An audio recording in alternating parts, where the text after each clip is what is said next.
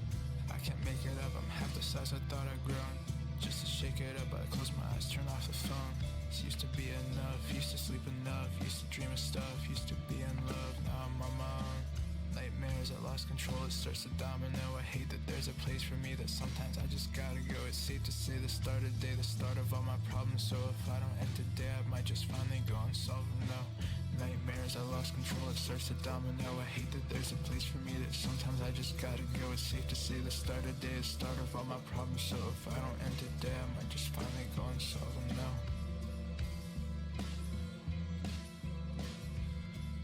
Damn.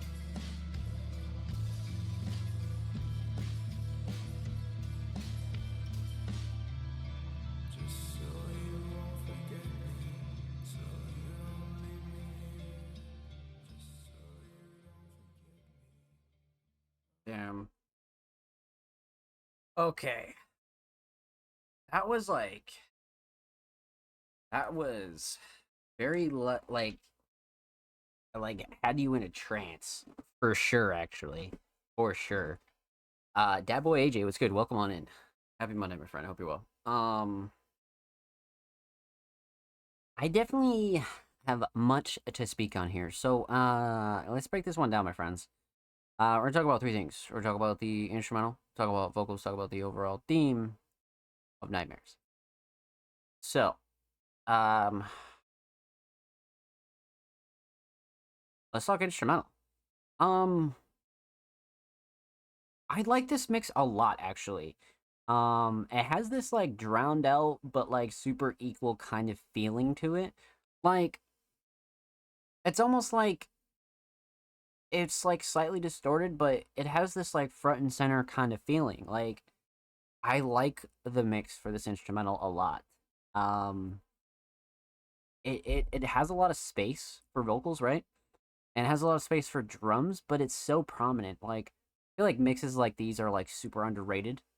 I don't know, something about it just kind of struck me, and that's probably like where you kind of get the feeling of like being in a trance, or it's very like dreamlike. I mean, shit, the song is called Nightmares, right? So it brings that very ethereal kind of feeling to me, for sure. So the instrumental mix is great. Um, Nothing clashing too overbearing at all. I definitely like how everything is kind of like sitting, and how everything cuts through, and vocals are like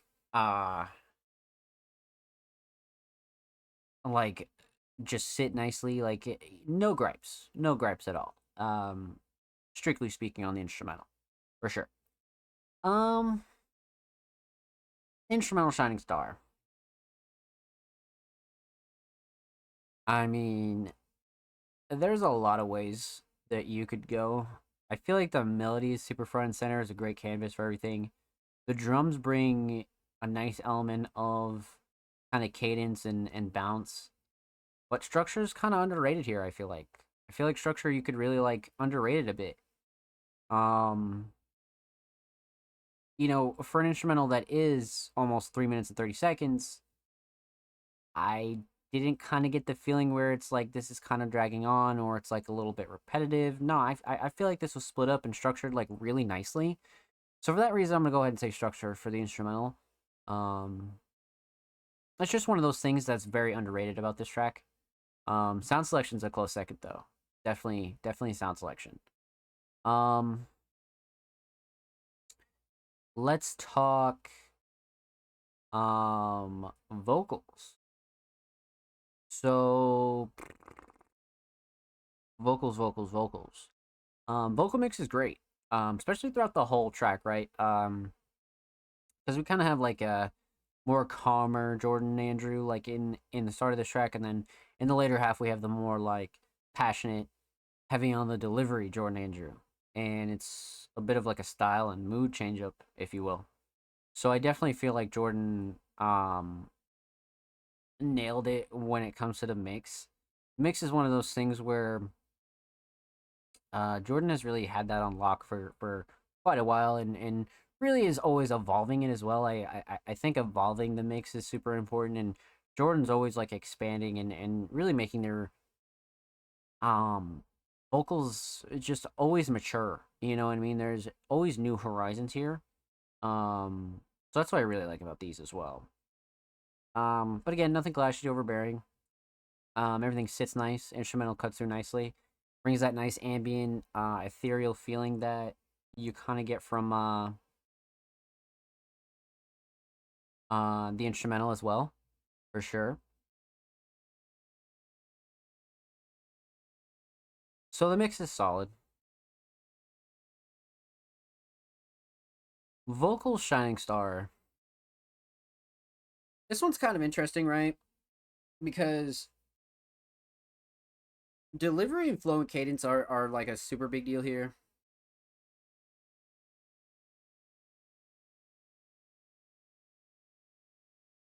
But the hook is very much like haunting in a way. Has that like ambient kind of feel to it. Mm, but I think the thing that I originally said when I was listening to it in my head, though, like the writing is really what kind of put this over to me.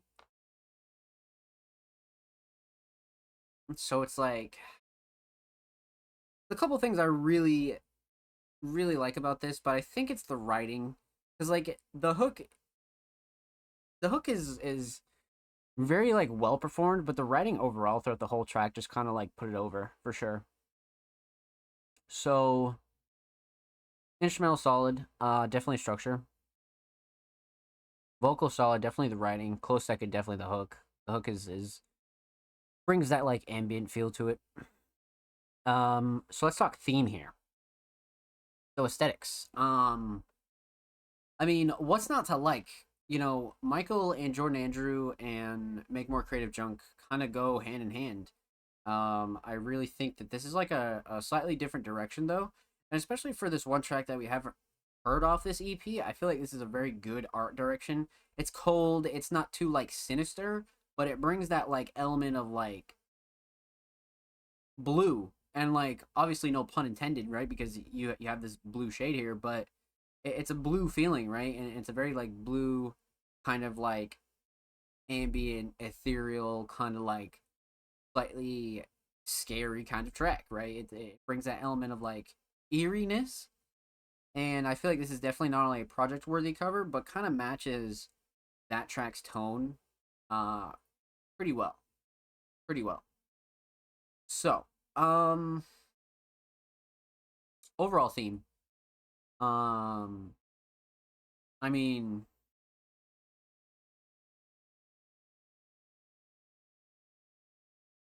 it's kind of explained in the hook, but it's probably one of the more darker tracks on the whole project. We technically don't have the full project yet, but I assume we'll be reacting to a few more off of this project depending on where Jordan goes with this. But for this track in particular, the answer you'd kind of want to look for is right in the hook, but I feel like Jordan kind of expands upon it in the verses a bit more as well. A little bit like the cycle of like not like repeating things in your daily life, but like repeating things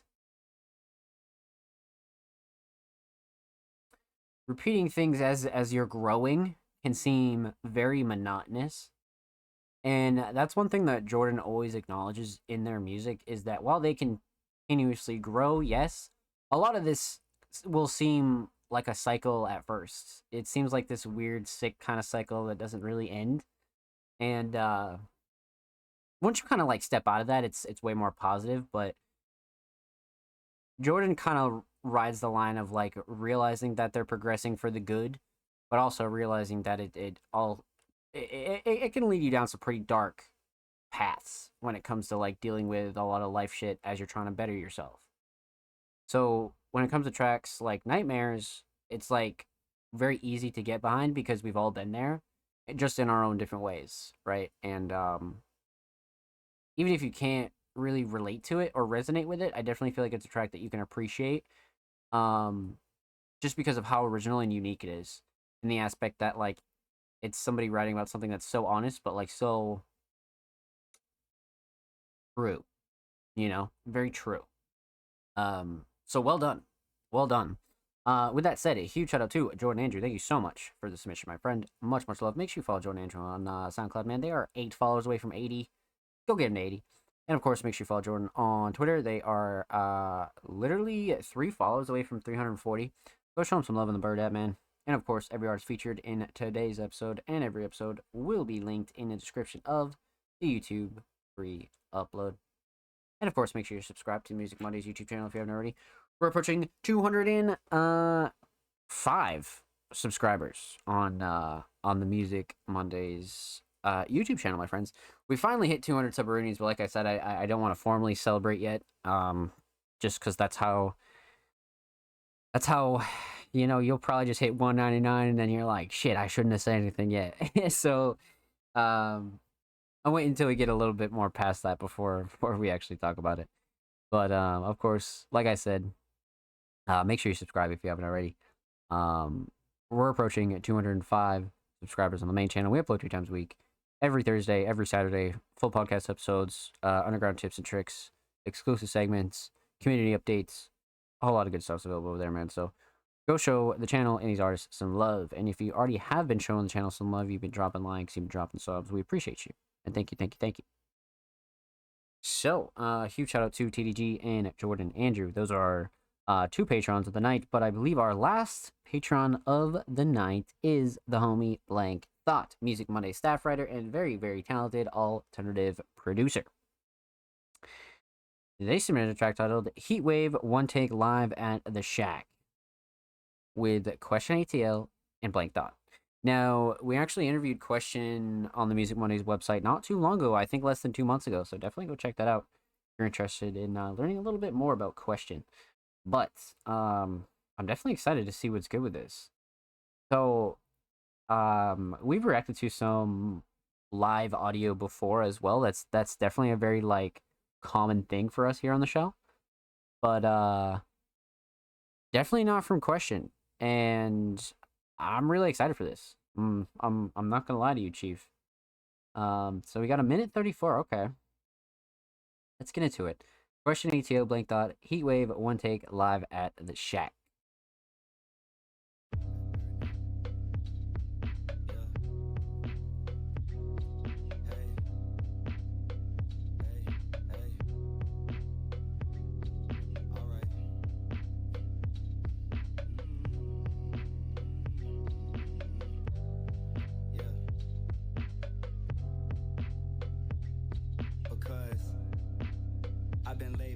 Intentional with flows. The price is going up that I've been getting from them shows. And you should already know I ain't taking shit from nobody, ain't going for no shows. Yo, make a spliff out of a poke.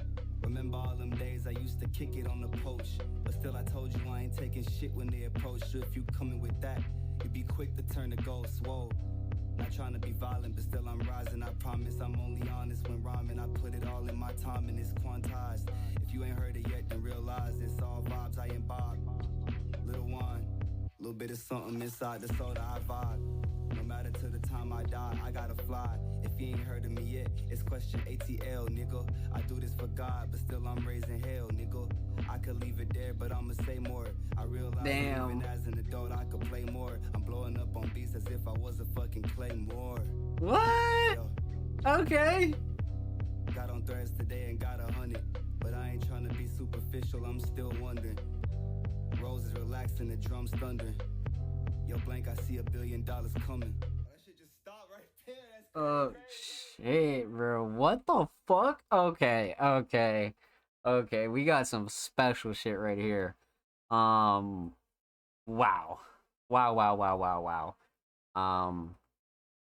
Sheesh, man.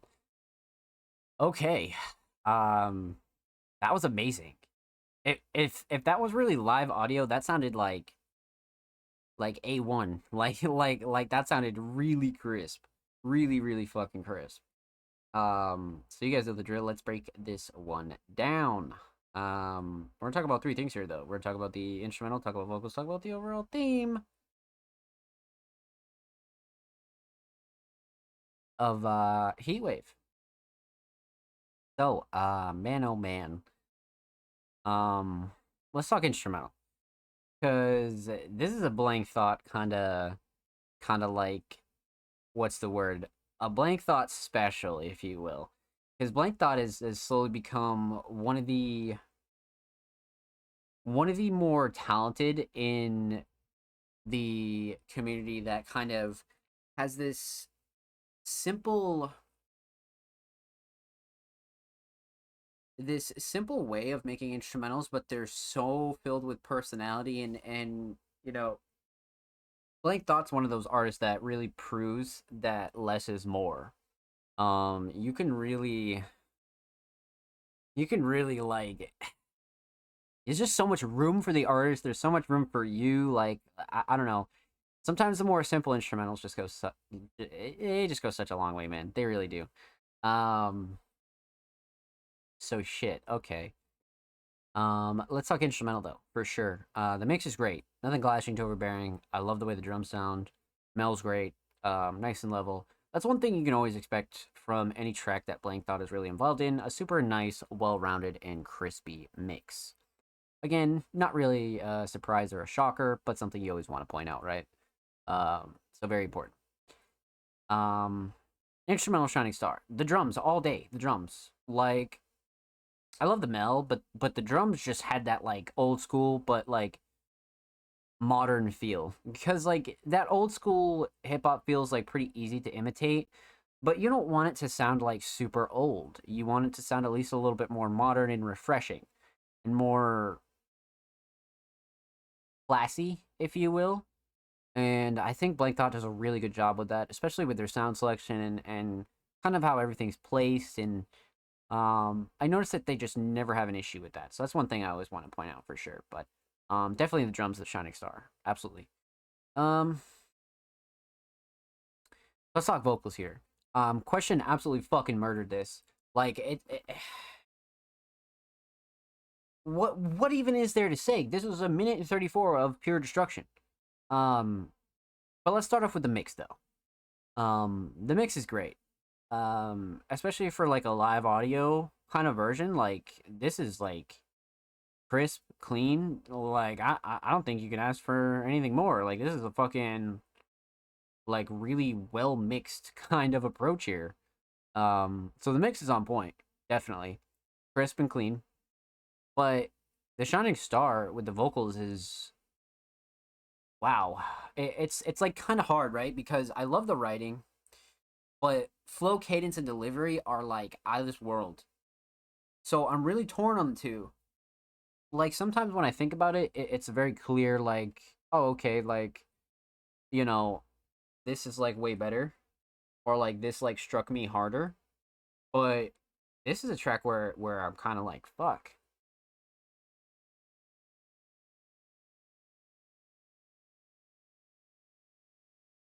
Like flow and cadence and delivery was like really there, but the writing and like some of the punchlines and like some of the like really like easy to understand but like still very skillful and talented bars here were super like underrated, and you gotta appreciate those.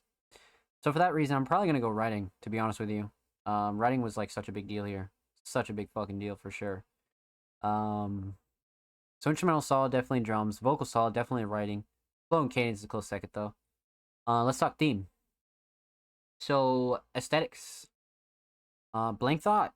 I assume did this cover art because this definitely brings the classic Blank Thought kind of watercolor, yet like like very like aesthetically pleasing feeling for sure. So this has Blank Thought written all over it. If Blank didn't do this cover, I'd be shocked. But I like it. You know, simple, minimalistic, kind of does the job for a single like this. It's something enjoyable to kind of like, you know, have in the background while something like this is kind of playing. So a safe and solid choice in my opinion, to be honest with you. Um, Aesthetically definitely on point. Um, Heatwave, obviously no clear like ultra theme, right? I think Question just took this instrumental and completely started fucking writing to it and just went fucking crazy. This is definitely more of a lyrical showcase than it is kind of like a well like crazy written like theme. Because of course not all tracks need that, right? But I definitely think Question went above and beyond to really like use every single part of this instrumental to the highest degree. Absolutely. Not even a question. So with that said, huge shout out to Question ATL and Blank Thought. Thank you so much for the submission, my friend. Much love. Make sure you follow Question on Spotify, and of course, make sure you follow Blank Thought on Twitter. They're approaching 1.1K on the Bird app, so make sure you go show some love to Blank Thoughts. And of course, every artist featured in today's episode and every episode will be linked in the description of the YouTube re-upload. And of course, make sure you subscribe to the Music Mondays YouTube channel if you haven't already. We're approaching 205 subscribers on the main channel. Make sure you go show us some love on the Music Mondays YouTube channel. And we upload 2 times a week, man. Full podcast episodes, exclusive segments, a whole lot of good stuff's available on the main channel. Make sure you go show these artists in the main channel some love. If you already have, thank you. We appreciate you. Dropping likes, dropping comments, all the good stuff. Thank you. So, let's get into it, man. Up next, we got the homie Hoodie Hilltop. Now, Hoodie is an artist that, man, we haven't heard from Hoodie in quite some time. It's probably since, I don't know, maybe like the beginning of the summer, like May, June-ish. But he's super talented hip hop artist. Submitted a track titled Private Property. Let's see what we got here. It's kind of a hard title, I think. Private Property is like really tough. Now this is off of a project titled Camp Cunt. Cover's super tough. So what, we got an 8-track project here. Excellent.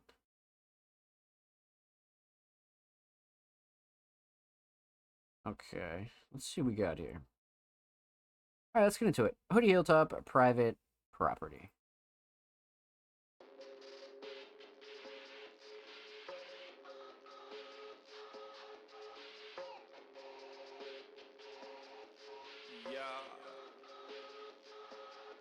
I'd like to welcome you to a world that's spread that honesty and virtue. Walking through these gates and can't another person hurt you.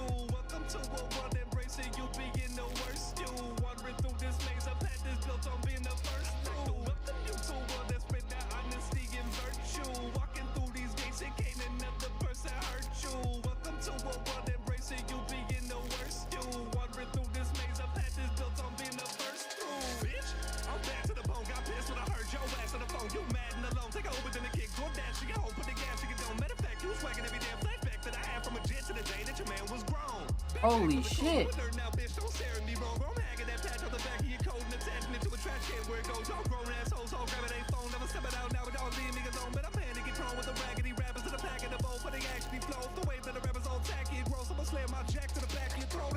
You so well that's with that honesty and virtue. Walking through these gates and can't another person hurt you. Welcome to a world that's bracing you being the worst you. Wandering through this maze of path is built on being the first through. Wow.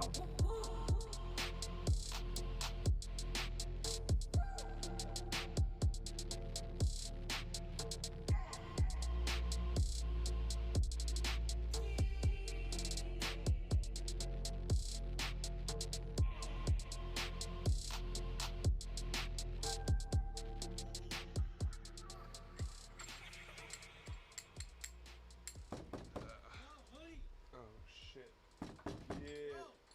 Yeah. Come on. Come in. Dude, What the fuck? dude. What the I found fuck? this fucking place in the woods, dude. What were you doing in the I can't, woods? Dude, I can't stop. What I can't happened? stop, What the man. fuck happened? I can't stop listening to low budget badass rap music. What the fuck? Holy shit. Okay, yeah. That was an excellent fucking outro, man. What? Holy shit. I can already tell that this project is definitely something that's like very well thought out for sure. Went above and beyond for that one. Definitely. Alright, let's break this one down. You guys know the motherfucking drill, but if you don't, let's get into it. We're gonna talk about 3 things here. We're talking about the instrumental, talk about vocals, talk talk about the overall theme of private property. Kind of in like it's an interesting track name, but I feel like the outro kind of like brings that theme more to life. I don't know. We'll talk about it. But let's talk instrumentals. So let's talk about the mix. Mix is super fucking clean, super loud, super like everything cuts through nicely, like it's in your face, like it's a perfect mix. To be honest with you, I didn't think it was too much. I didn't think it was like overbearing or anything like that. Nothing was really clashing to me. I definitely feel like this mix was right where it needed to be for this kind of instrumental. It's very heavy and in your face. So the mix was solid. Shining Star, I'm big on the melody, definitely. I like the mellow a lot. But when it comes to really like what made this instrumental for me and like what like really like got you engaged, I would definitely have to say the drums. More specifically the kicks and 808, definitely. Just the patterns and the sound selection and kind of how everything cuts through nicely, man. Like drums all day. Drums all day for sure.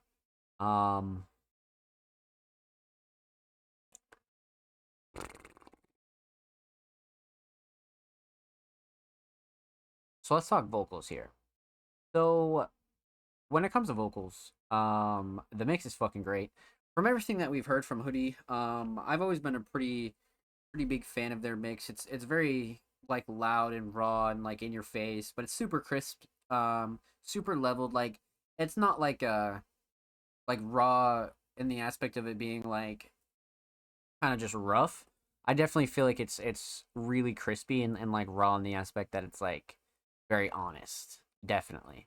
So it's a very like solid, well-rounded mix for somebody like Hoodie. Um, I'm definitely big on this mix for sure. When it comes to the vocals, anyway, definitely, definitely. Um, hmm. So the vocal mix is solid. Vocal Shining Star. The writing was definitely cooked. The writing was definitely cooked. But the flow and cadence, especially towards like the end of the track, was really fucking remarkable. Like, if anything, like something you can't deny is Hoodie can fucking rap. Like, this is a artist right here for sure. The flow was just too confident for me to like not really acknowledge. I feel like it was a very confident flow for me. So for that reason, I'm definitely gonna say flow and cadence and delivery. Definitely. So instrumental solid, definitely drums. Vocal solid, definitely flow and cadence. Let's talk theme here. So with this being a whole project, keeping that in mind, I feel like this definitely nails like the project worthiness.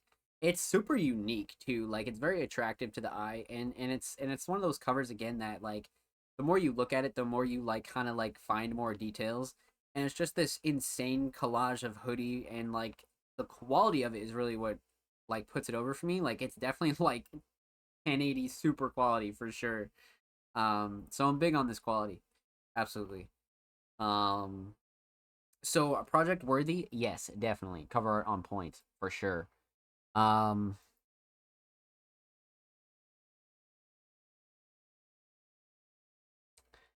overall theme, right? I mean, for something called Private Property, I feel like the outro was like very telling about this track. But Hoodie definitely has a wide variety of topics throughout this track. So this is definitely like partly a lyrical showcase, but definitely partly on the aspect of leaning on a theme that probably Hoodie only knows like the true meaning of this track behind it, and the listener can just really like absorb the excellent writing and the flows here, and you can really dissect a little bit of it. But I feel like the outro kind of like brings all the closure you need to really understand like what this track is about, right? So, with that said, a huge shout out to Hoodie. Thank you so much for this submission, my friend. Much love. Make sure you follow Hoodie on Spotify. And of course, make sure you follow Hoodie on Twitter. They are approaching 1.1K on the Bird app. Go show them some love, my friends. And of course, every artist featured in today's episode and every episode will be linked in the description of the YouTube free upload. Make sure you subscribe to the Music Mondays YouTube channel if you haven't already. We're approaching 205 subscribers on the main channel. We upload 2 times a week, every Thursday, every Saturday, full podcast episodes, exclusive segments, and a whole lot of good stuff is available over there on the channel. So go show these artists and the channel some love. And if you already have, thank you. We appreciate you showing love to the channel. Drop a like, drop comments, and even if you're just watching the videos, we appreciate you here at Music Mondays. Thank you, my friends. Thank you, thank you, thank you. So, let's get into it. Huge shout out to the homie Hoodie Hilltop. But up next, we have Mac 2 times. Now, Mac's been getting these really early submissions in, man. It's really kind of cool because usually Mac ends up being at like the later half of the show, which I don't know why the order always does that, but lately Mac has been coming through very early, so I'm definitely excited to see what Mac is getting into here. So Mac 2 times. Many of you know Mac, but if you don't, super talented hip-hop artist, slightly alternative hip-hop artist as well, submitted a track titled Bother Me Freestyle. See what we got here, champ. This cover's very hard. I like the foreground a lot. Aw, shit. We got a little bit of lyrics and description, you say? Okay, I'm down. Let's get into it. Mac 2 times, Bother Me Freestyle.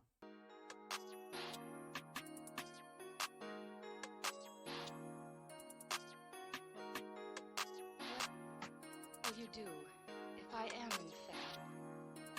Cure me? Yeah, fucked on the friend, said sorry.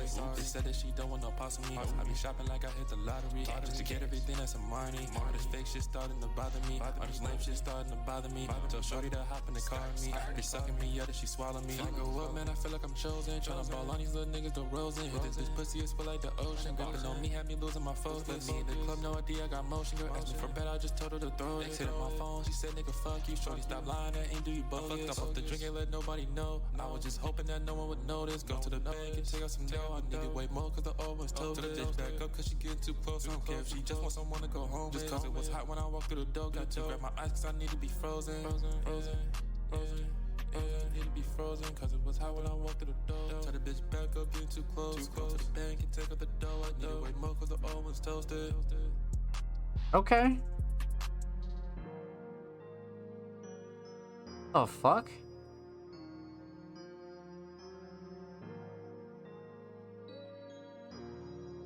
What will you do if I am infected? Cure me?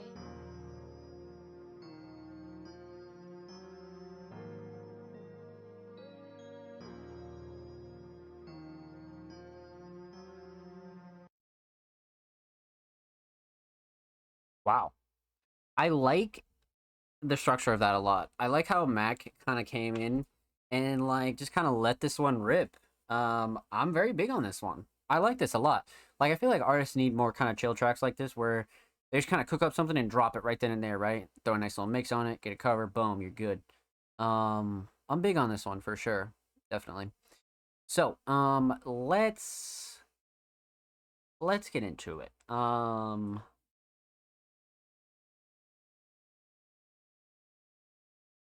We're going to talk about 3 things. We're going to talk about the instrumental, talk about vocals, talk about the overall theme of this freestyle. So, man, oh man, let's talk instrumental. Definitely a common Mac 2 times choice. I feel like Mac nailed it with this choice. Solid. Like definitely something you can hear Mac on. This producer did a really good job of the mix though. Nothing clashing to overbearing. Melody's very solid. Drums hit nice. Drums have a nice structure as well. I like the patterns for everything. Yeah, everything's nice and level. Nothing that really stood out to me where I was like, oof. A very solid instrumental mix for sure. Hmm.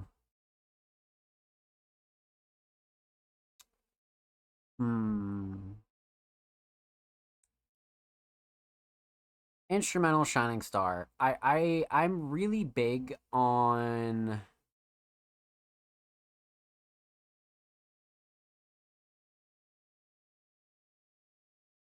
I'm big on the melodies, right? But the drums again are just kind of like securing it for me. I don't know what it is about tonight, but some of these drums are just hitting in the spot where me personally as a listener, like that's the first thing that I remember. And I feel like this prod did a really good job with these drums in particular. Kind of just giving it like a laid back chill vibe, but they still kind of knock relatively hard. So for that reason, definitely the drums for sure. Um let's talk vocals though. Mac's mix has become more and more crisp, clean, to the point. Mac doesn't tend to go like super overboard with their mixes, and rightfully so. I don't think Mac is an artist where they'd really like enjoy or really even benefit from like having like a overzealous kind of mix. But who knows, right? That's always something that you could kind of like uh really work on and like fit into. But for Mac's current mix and with their vocals, I just feel like they nail it, and they have that like sweet spot of like rawness, but it's very crisp, very clean, um, right where it needs to be. Definitely, definitely. Um, hmm. So vocal shining star here. Um, I like the flow and cadence a lot, especially for a freestyle, but the writing here, and calling it writing loosely, right? Because it's like more of like a freestyle kind of like punch in, punch out kind of deal, but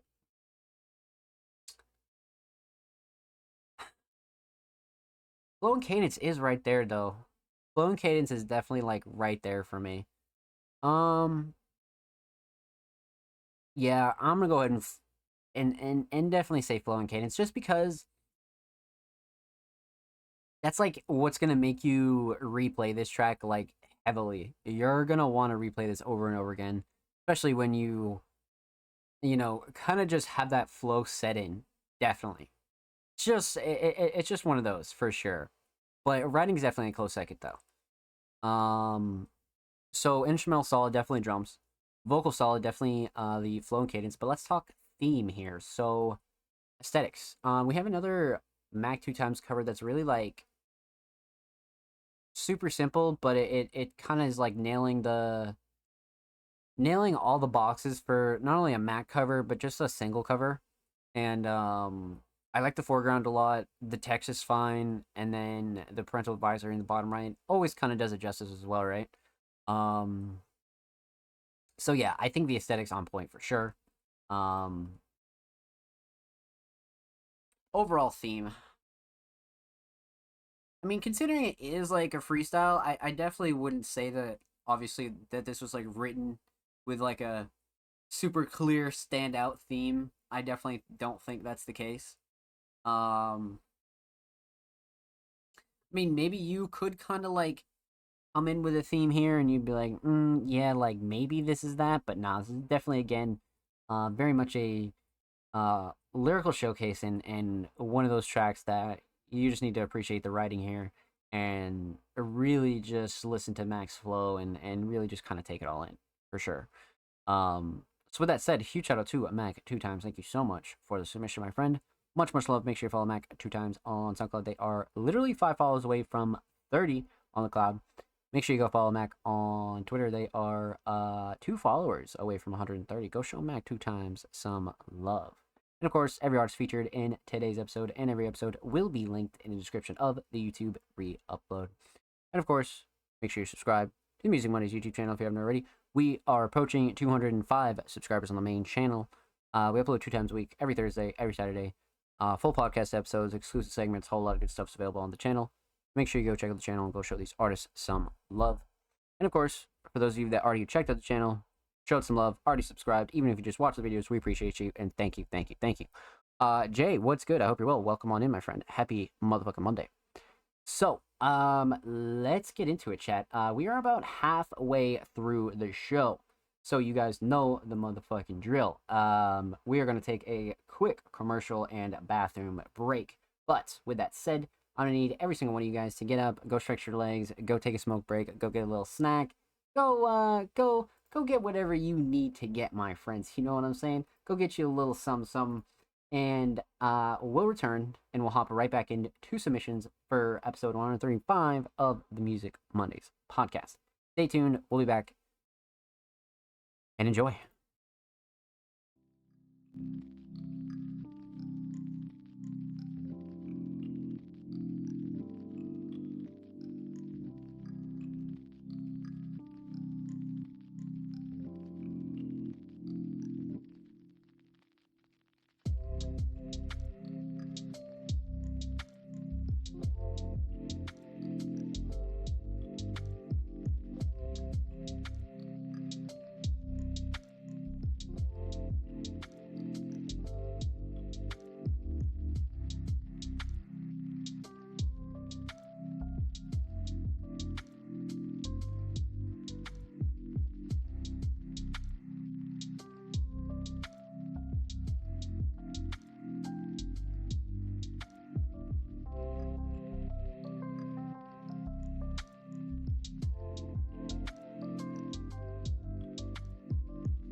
Ladies and gentlemen, we are back here live with the Music Mondays podcast, episode 134.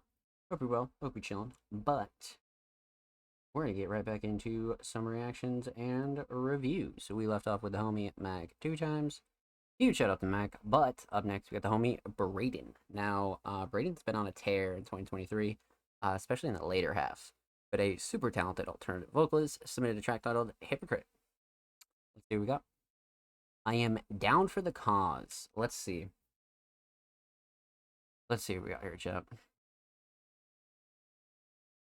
Got the homie Curiosity on here. We've covered Curiosity on AC Music Monthly a couple months back. I think like March or April.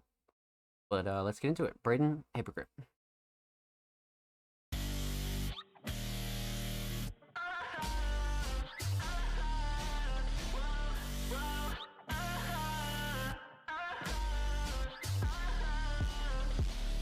Bullets make him do the cha-cha. I got hollow tips, they gon' hit him and his mama.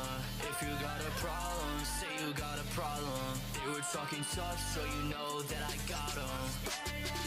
We gon' put him in a casket. This ain't a joke, I don't know why you laughing. I know friends fake, yeah you know that they plastic. And I got that hitter and I'll turn you into ashes. Are you getting mad when you did what I did? Are you talking down to me when you was just a kid? You probably talking tough when you ain't gonna do shit. How you got an ego when your voice is hella mid? So that nigga, you my kid. How we thinking that he tough? I put that 40 on his lip. Try to cut up all your public. Heard that nigga was cocky. You rapping and flexing like you dropping it. Thought he was god like nigga drop it. Thought it was tough like nigga stop it. I need Damn. Picture my city nigga with my feet. You was talking on broad till I put up. Talking on broad till I put up. Free for hoes and that boy, if he call me a bitch. Pussy, I'll be a bitch real sweet. I'm up in that hoe, I know you run it. Up in that hoe, I know you run it. So that nigga, you my shit. How we thinking that he tough? I put that 40 on his lip.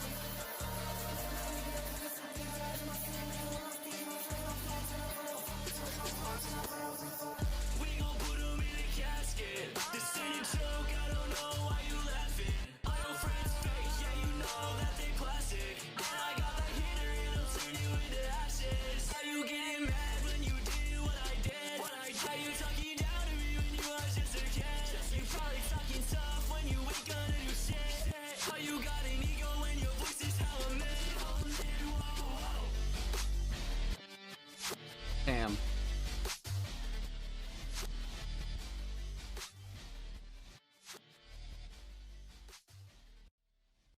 Great outro as well. I feel like this is a very like underrated duo. This is a very like I guess a duo you wouldn't expect to sound like this cohesive, but they sound very well together. I like this duo a lot. Okay, let's break this one down. So we're gonna talk about three things. Talk about the instrumental, talk about vocals, talk about the overall theme of Hypocrite. Let's talk instrumental because this is a more, I guess, a little bit more heavier style of an instrumental for Braden. Just slightly though. It's not like, oh my god, this is so crazy. It's just slightly a more heavier style. But when it comes to the mix is great. Nothing clashing, too overbearing at all. It's a very like appropriately loud mix. Like I don't think it's like too loud, but I also don't think it's like you know, not loud enough. Like it definitely hit the sweet spot for me. So the mix is solid. Again, super level, very well rounded. Everything definitely cuts through nicely. That's a fact. Yeah, no gripes with the instrumental mix at all. Instrumental shining star though, that's the question. Hmm.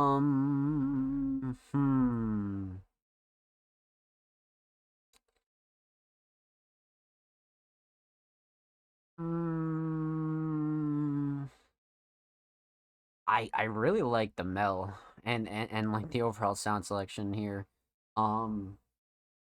That guitar is definitely crazy, but the drums are very much up to par. But I definitely feel like the melodies are kind of like pushing the limit for me, and definitely bring like a lot of the attitude for this track. So definitely the melodies for sure. Um,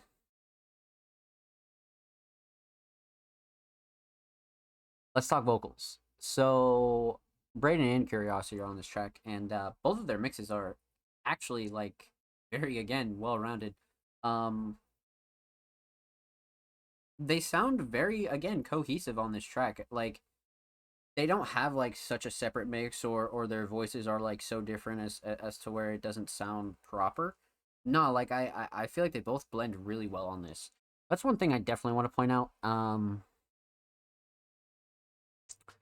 As far as the mix itself goes for each of their vocals, stellar, very stellar. This engineer did a really, really good job for both of their mixes. Again, nothing clashing to overbearing, everything nice and level. Everything overall very chill, if I'm being completely honest with you. Um, Definitely brings an element of crispiness, but also like a little bit of grimy kind of muddiness as well. That's one thing I really like about it. But the overall mix of the vocals, stellar. Shining Star. Curiosity really fucking came in and killed this, but Braden has like such a really like top 5 hook from them, like on this track, like easily top 5 hook. That's one thing here. It's like, damn, that's like that's a tough one, man. That's like a very like that's a tough one.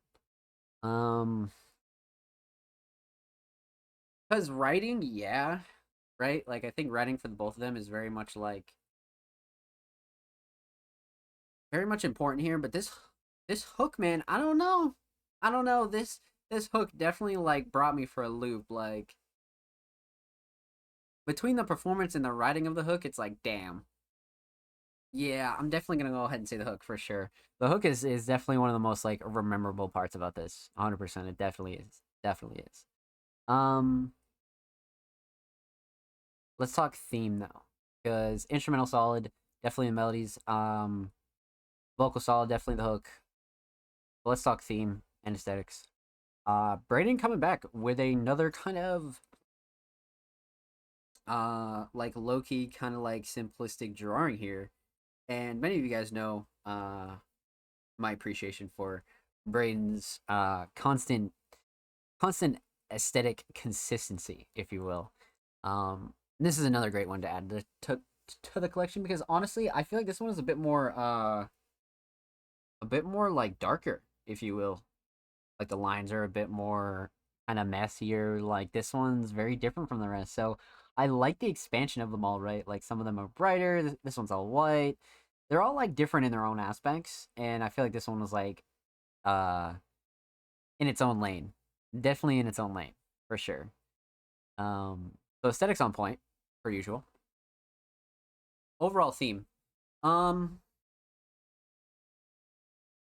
so it's a relatively obvious theme, right? It's more so um talking about hypocrites and people kind of getting mad at the same shit that they do, right? And just being very hypocritical, and I feel like Braden's one of those writers and artists that has no problem really getting to the point and like the root of like really what they want to talk about.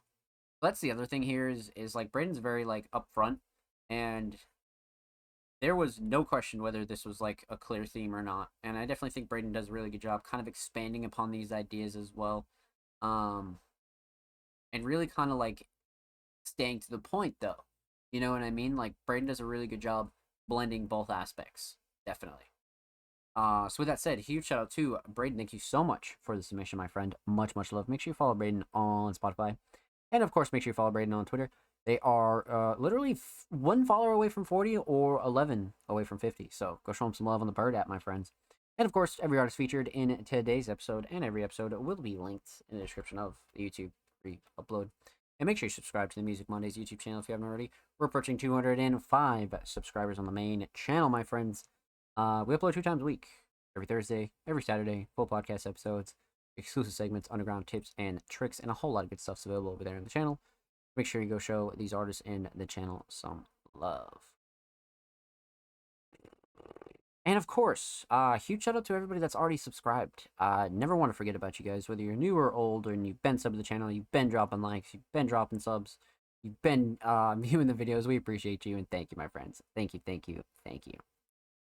So, huge shout out to Braden. But up next, we got the homie Offspring Mysterious. Now, many of you know Offspring as a multi-talented artist, production, graphic design, writing, editing, content creation. A whole lot of like really interesting content comes from the Offspring Mysterious Camp. And they submitted a YouTube edit titled Intrusive Thoughts. Let's see what we got here.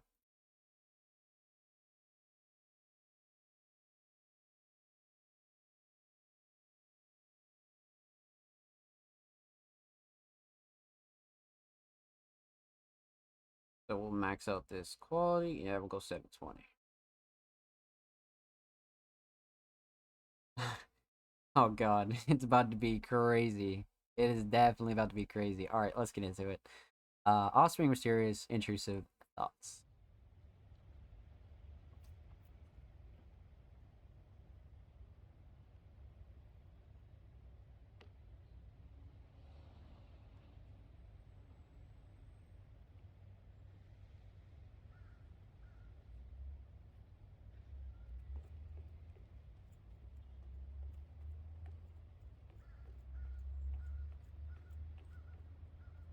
Uh.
Violation is crazy.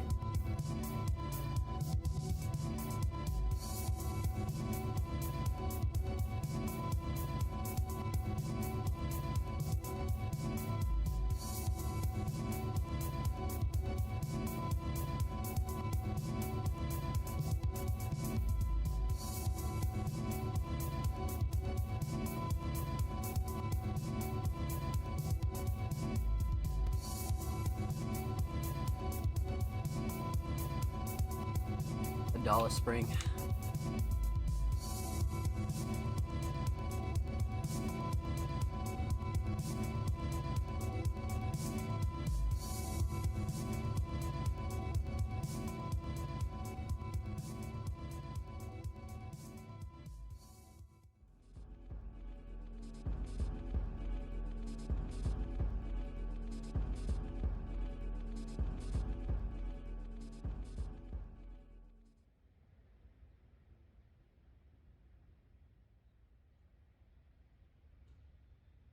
Mod in.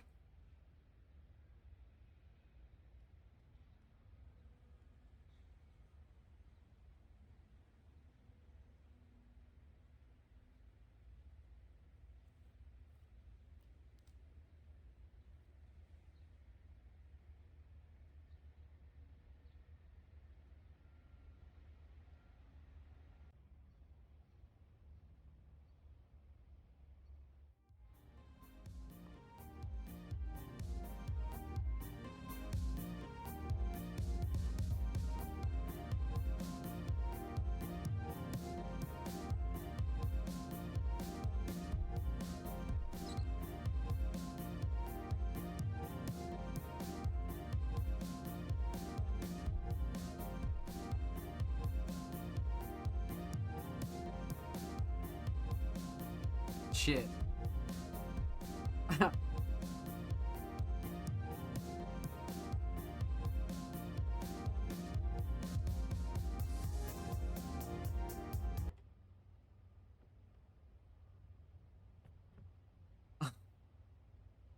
What the fuck?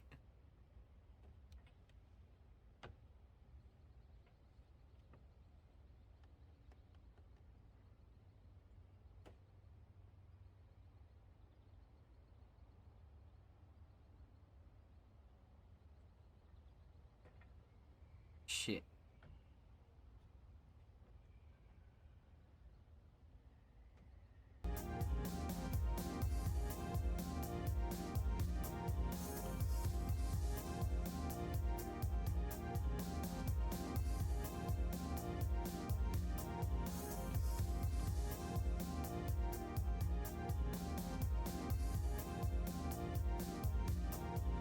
These really are intrusive thoughts, huh? Shit! Ah.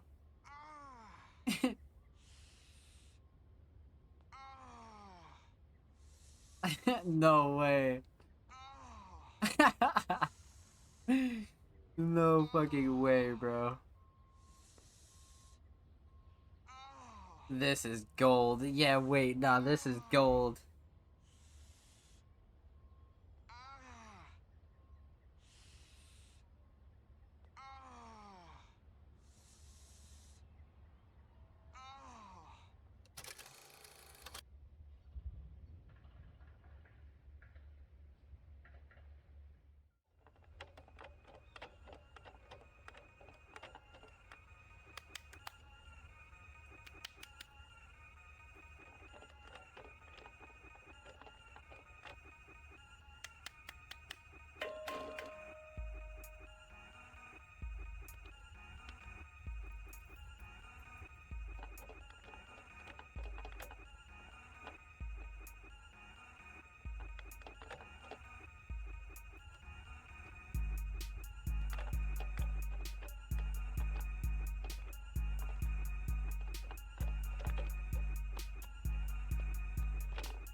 You got that shit.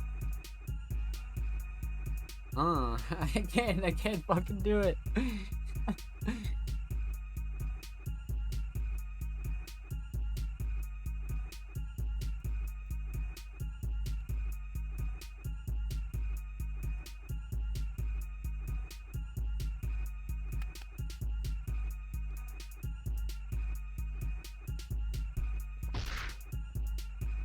Land.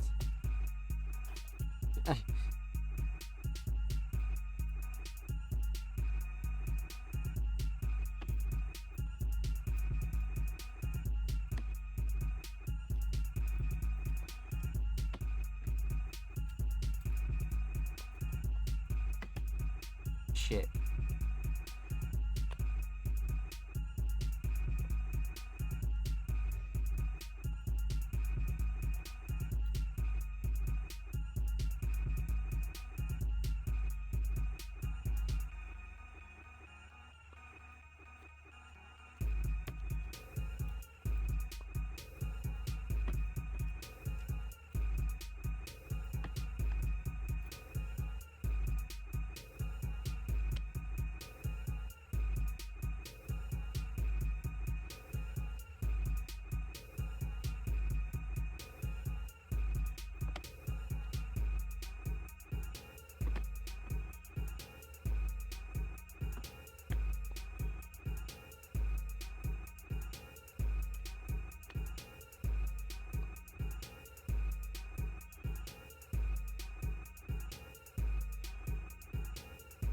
Like, what the fuck?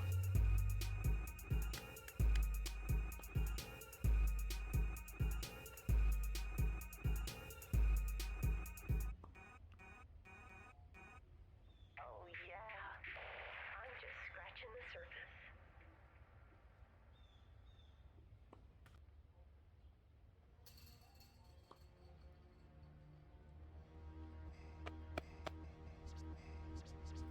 The hips. It's all in the hips.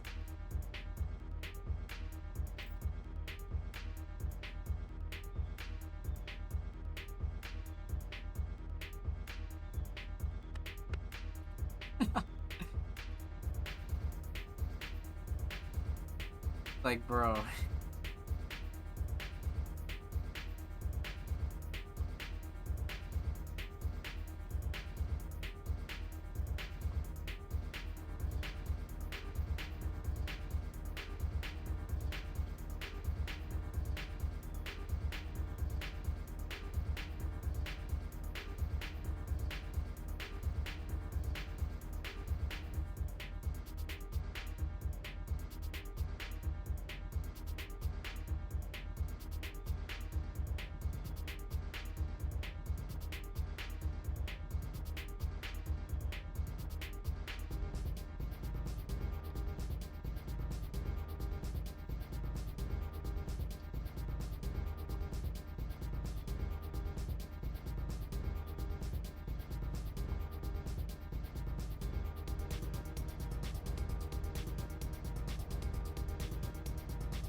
Hmm.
Good transition.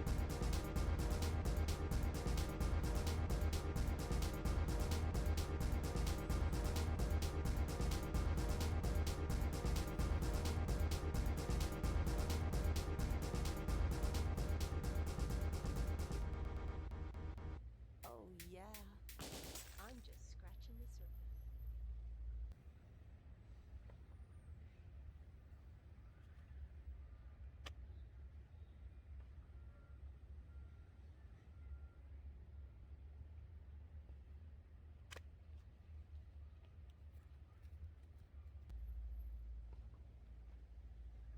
Like, fuck it, bro.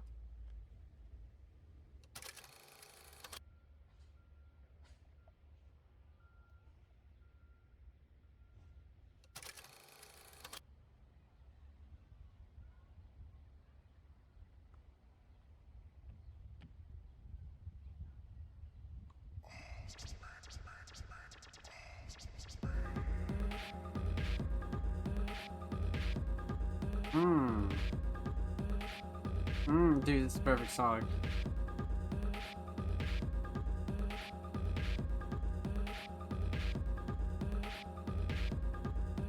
Like a 90s video.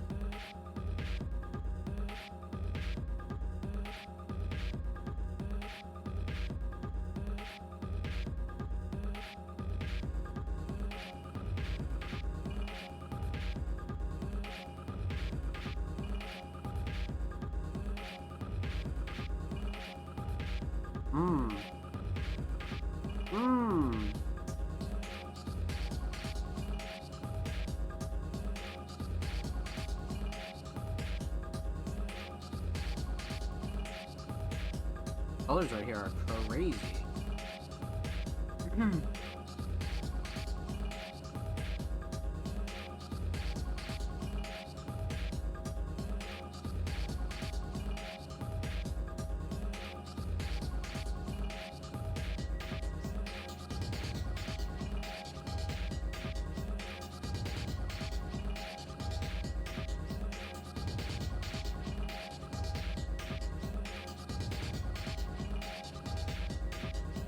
That's a crazy effect.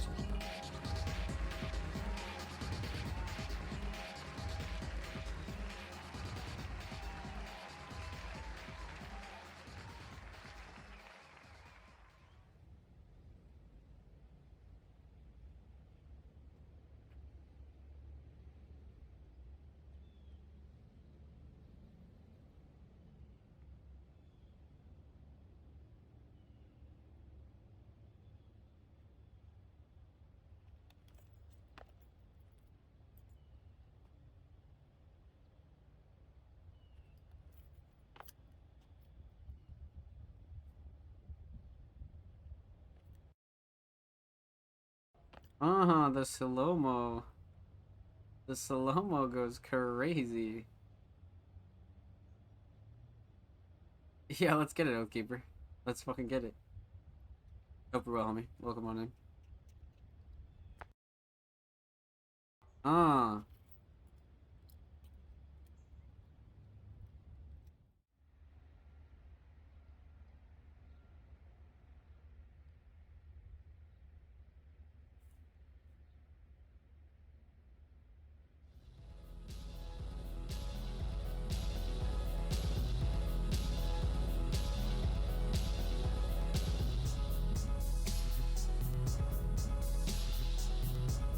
Let's go.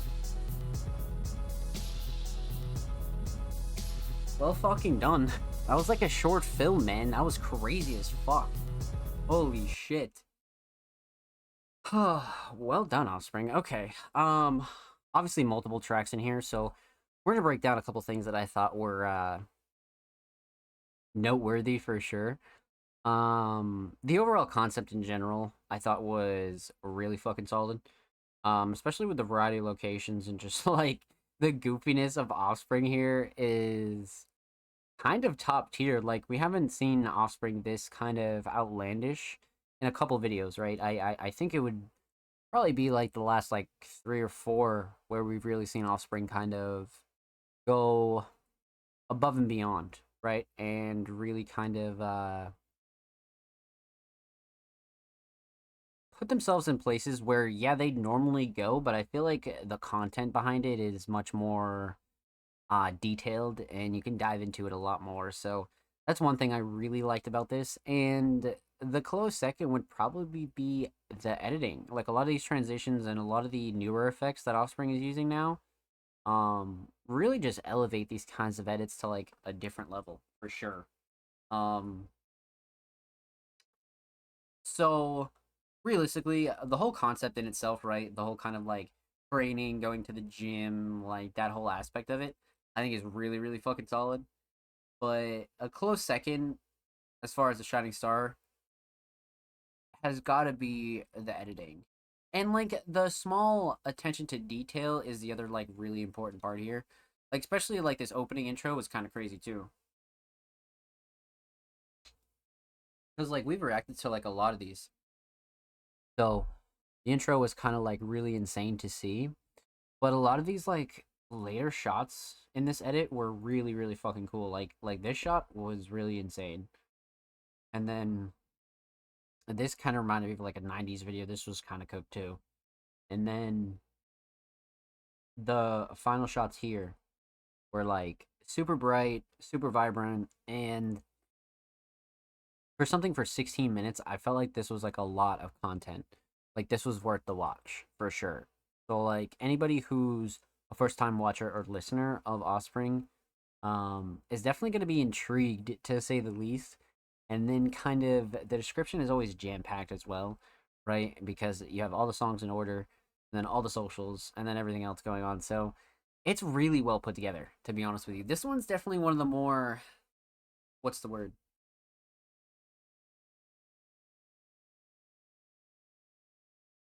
one of the more kind of like well thought out but super simple kind of pieces from Offspring. And it just had like that much more detail, and a lot of the smaller things were really expanded upon. Like even the outro was like, damn. So yeah, Offspring slowly leveling up, and these are going to continue to get better for sure. So with that said, huge shout out to Offspring Mysterious. Thank you so much for the submission, my friend. Much, much love. Make sure you follow Offspring on YouTube. They are 3 subs away from 130. Go show them some love on the tube. And of course, make sure you follow Offspring on Twitter. They are 7 away from 850. Go show Offspring Mysterious some love, my friends. And of course, every artist featured in today's episode and every episode will be linked in the description of the YouTube re-upload. And make sure you subscribe to Music Mondays YouTube channel if you haven't already. We're approaching 205 subscribers on the main channel. We upload 2 times a week, every Thursday, every Saturday. Full podcast episodes, exclusive segments, a lot of good stuff's available over there. So make sure you go show these artists in the channel some love. And if you already have, thank you for supporting Music Mondays. So, continuing on, up next we would have the homie TDG, but TDG is a Music Mondays Patreon. So if you'd like to see us react to their submission earlier in the show, feel free to go check that out. So, up next, we got the homie Filter. Now, we had a really crazy submission from Filter last week. A super talented alternative vocalist submitted a track titled Arguments. Let's see what we got here. I am down for the cause here, and it looks like we got a little bit of some exclusive unreleased Filter here. Okay. Let's see what we got here. We got some lyrics, of course. Another edit of the earlier childhood photo. I really like this shot a lot. I think it's a really solid shot. But let's get into it. Exclusive unreleased Filter Arguments.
Jesus.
Bro, the drums on that were fucking cooked. Holy shit.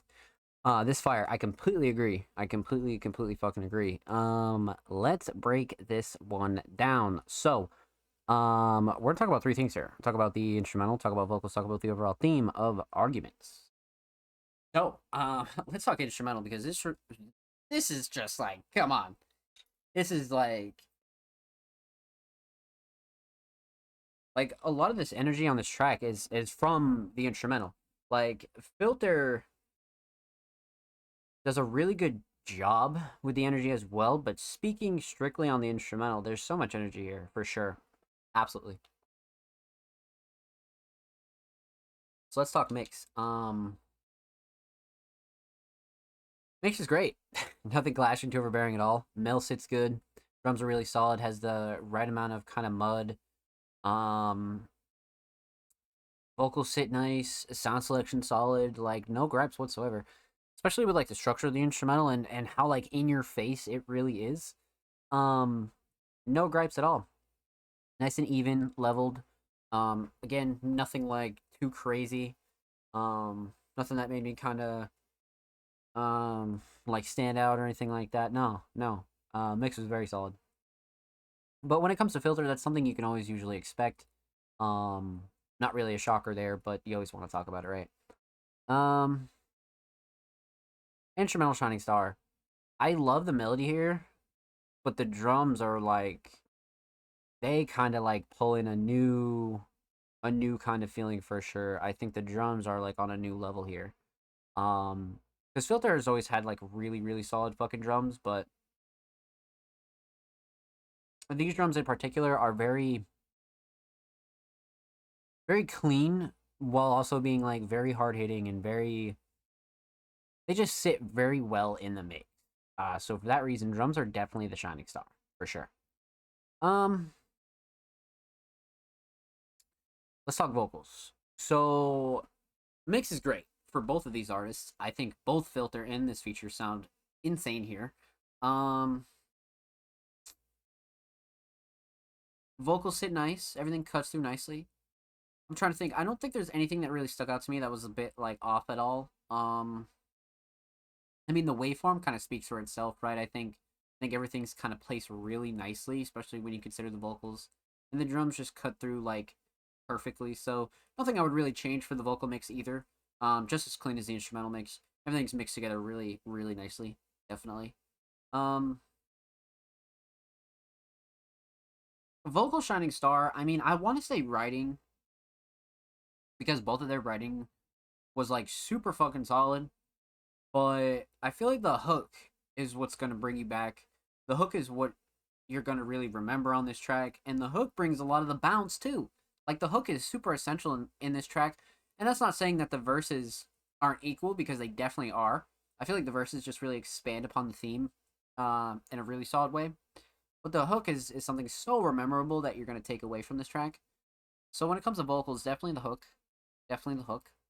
So the instrumental solid, definitely the drums. Vocal solid, definitely the hook. Let's talk theme. So aesthetics. Man, oh man. So, I mean, this is a cover we've spoken on a couple times here from Filter. And it's one of those nostalgic kind of childhood covers that you slightly edited a bit that always just hit, and I always feel like it's a safe choice. I say it every time, but I'm always a big fan of these. I always thought these are like really nicely placed, especially with like this style of music as well. It's just super solid, super fucking solid, and I like the edit on this one as well. It kind of has like golden retro effect as well, but I feel like that's one that's like really well done. But I like the choice. So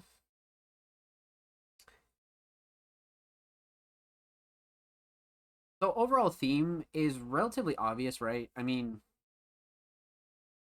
it's kind of like in the hook.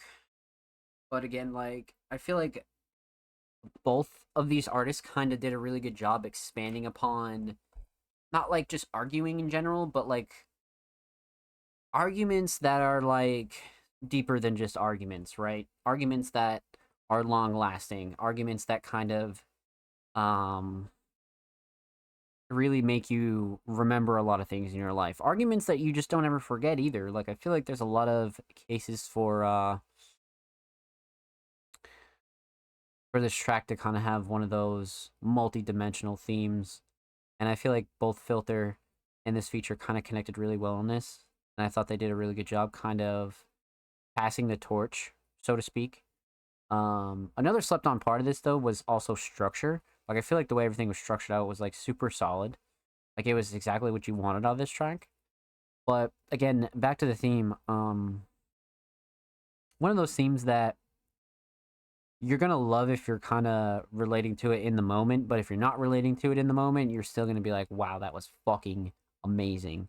Because you're either gonna enjoy the sonic parts of this, or you're actually gonna enjoy the lyrical parts of this. So either way. But with that said, a huge shout out to Filter. Thank you so much for the submission, my friend. Much, much love. Make sure you follow Filter on SoundCloud. They are 3 followers away from 230. And of course, make sure you follow Filter on Twitter. They are 3 followers away from 30, man. Go get them to 30 up there. Fuck. Go show Filter some love on the Bird app. And of course, every artist featured in today's episode and every episode will be linked in the description of the YouTube re-upload. And of course, make sure you subscribe to the Music Mondays YouTube channel if you haven't already. We're approaching 205 subscribers on the main channel. Make sure you go show these artists in the main channel some love. And of course, we upload 2 times a week, man. I mean, come on. Full podcast episodes, exclusive segments, and a whole lot of good stuff is available on the main channel. You know, literally everything's over there. So don't miss out. Go show the channel these artists some love, my friends. And if you already have, thank you, thank you, thank you. We appreciate you here at Music Mondays. So, huge shout out to Filter. But up next, we got the homie Mugen. Now, I think this will be Mugen's like second podcast submission. I'm not sure, because they make a lot of SoundCloud Sundays, definitely. But I'm not sure how many times they've submitted to the show. I think they have. It's just been like a month or so. But they submitted a track titled Gato. So let's see what we got here. I'll just open a new track. Let's see. So, released on August 19th. Super, super new. 2 days ago. I believe this is from one of their most recent projects that they just released. Yeah, I'm trying to think if they've submitted to the show or not. I can't really remember. I know they definitely get on SoundCloud Sunday quite a bit, but I'm not too sure. If they have, it's definitely been a while. But let's get into it. We got the homie Mugen with Gato. Let's see what we got.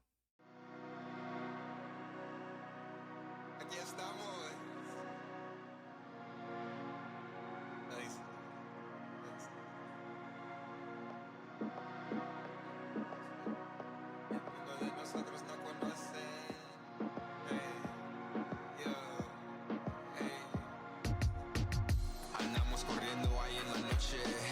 El mundo de nosotros no conocen. La vida buena y la huelen perfumada. No paramos hasta próximo mañana. Este ritmo de la gente en mi sangre. No por nada, pero siempre salgo adelante. Ponte las pilas y se ponen las ganas. Toma y toma hasta pasado mañana. Hey, dame energía, puedo ser tu maravilla. Noche y de día vivimos en fantasía. Puede ser sencilla, puede ser bien travesía. Puedo enseñarte, yo te pongo disciplina. Soy el rey de primavera, amor como el sol. Puedes ser mi reina y crecemos como flor. Soy el que te salva y protege el corazón. Reconozco lo que eres, tú dominas con control. Andamos corriendo ahí en la noche. El mundo de nosotros no conocen. La vida buena y la huelen perfumada. No paramos hasta próximo mañana. Este ritmo de la gente en mi sangre. No por nada, pero siempre salgo adelante. Ponte las pilas y se ponen las ganas. Toma y toma hasta pasado mañana. Sigue y sigue, anda él en el desmadre. Nadie la manda, pero va a reportarse a las calles. Ella ama que terminan en la cama. Niña de ciudad, tiene sueños de la playa. No quiere a nadie y pregunta quién me ama. Quién la entiende, mejor no estorbarla. Pobre del niño que se deja enamorar. Muchos años para pasar y muchos más para superar. Andamos corriendo ahí en la noche. El mundo de nosotros no conoce.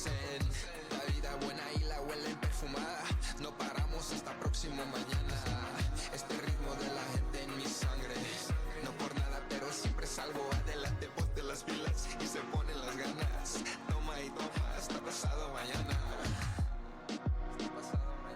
Damn. Holy shit.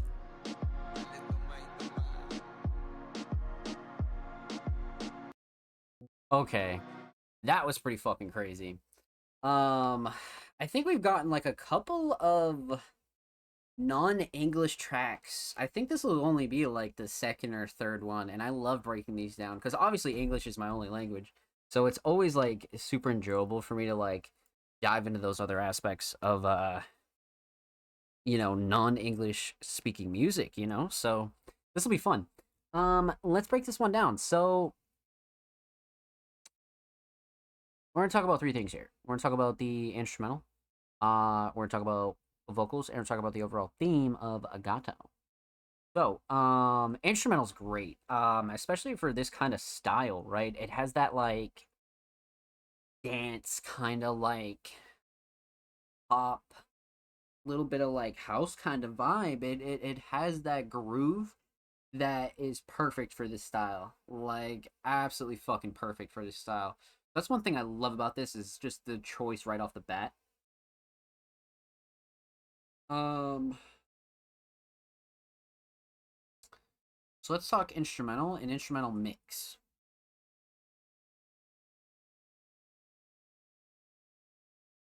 The mix is great, especially for like kind of an instrumental that is always on the move. It's like one of those that like you want this to knock in a certain way, and you really don't want anything kind of being even slightly off, because this is one of those like you just want to vibe to this, you know what I mean? So you don't want to overdo it, but you don't want to like underdo it either, you know what I mean? But I feel like this prod definitely hit the nail on the head when it came to not only the mix but the sound selection, structure. Everything here was super super solid, especially for this style, man. Really on point, and really just made you want to like get up and move, so to speak, you know what I mean? It was definitely one of those like make you want to move type tracks, for sure. But again, that just speaks volumes to the mix, right? Because the drums are solid, mel solid, nothing clashing to overbearing at all. Drums cut through nicely, vocals sit nicely, nothing's muddy at all. I can't really think of anything that kind of like stuck out to me at all. I think the mix was really well rounded and super solid. Instrumental shining star, probably the drums. I feel like the mel's a close second, but the drums have so much groove and bounce to them, bro. It's like so hard to not say the melodies. It's really hard. So definitely the mel's. But then again, I don't know, cause then again, like I said though, the drums have like that insane bounce. Cause like the melody's bringing like the emotion and the vibe, right? But the drums have that bounce that really bring like what Mugen's kind of going for here. So that's one thing about it.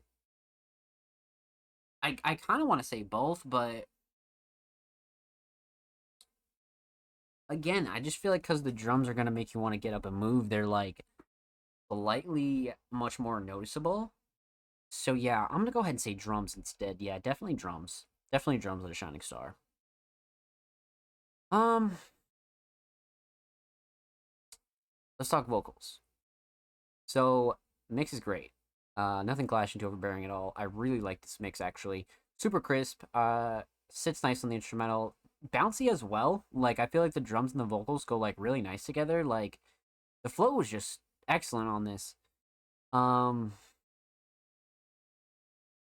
Yeah, no gripes with the vocal mix. I definitely think the vocals were like really on point here. Really, really on point. Vocal shining star.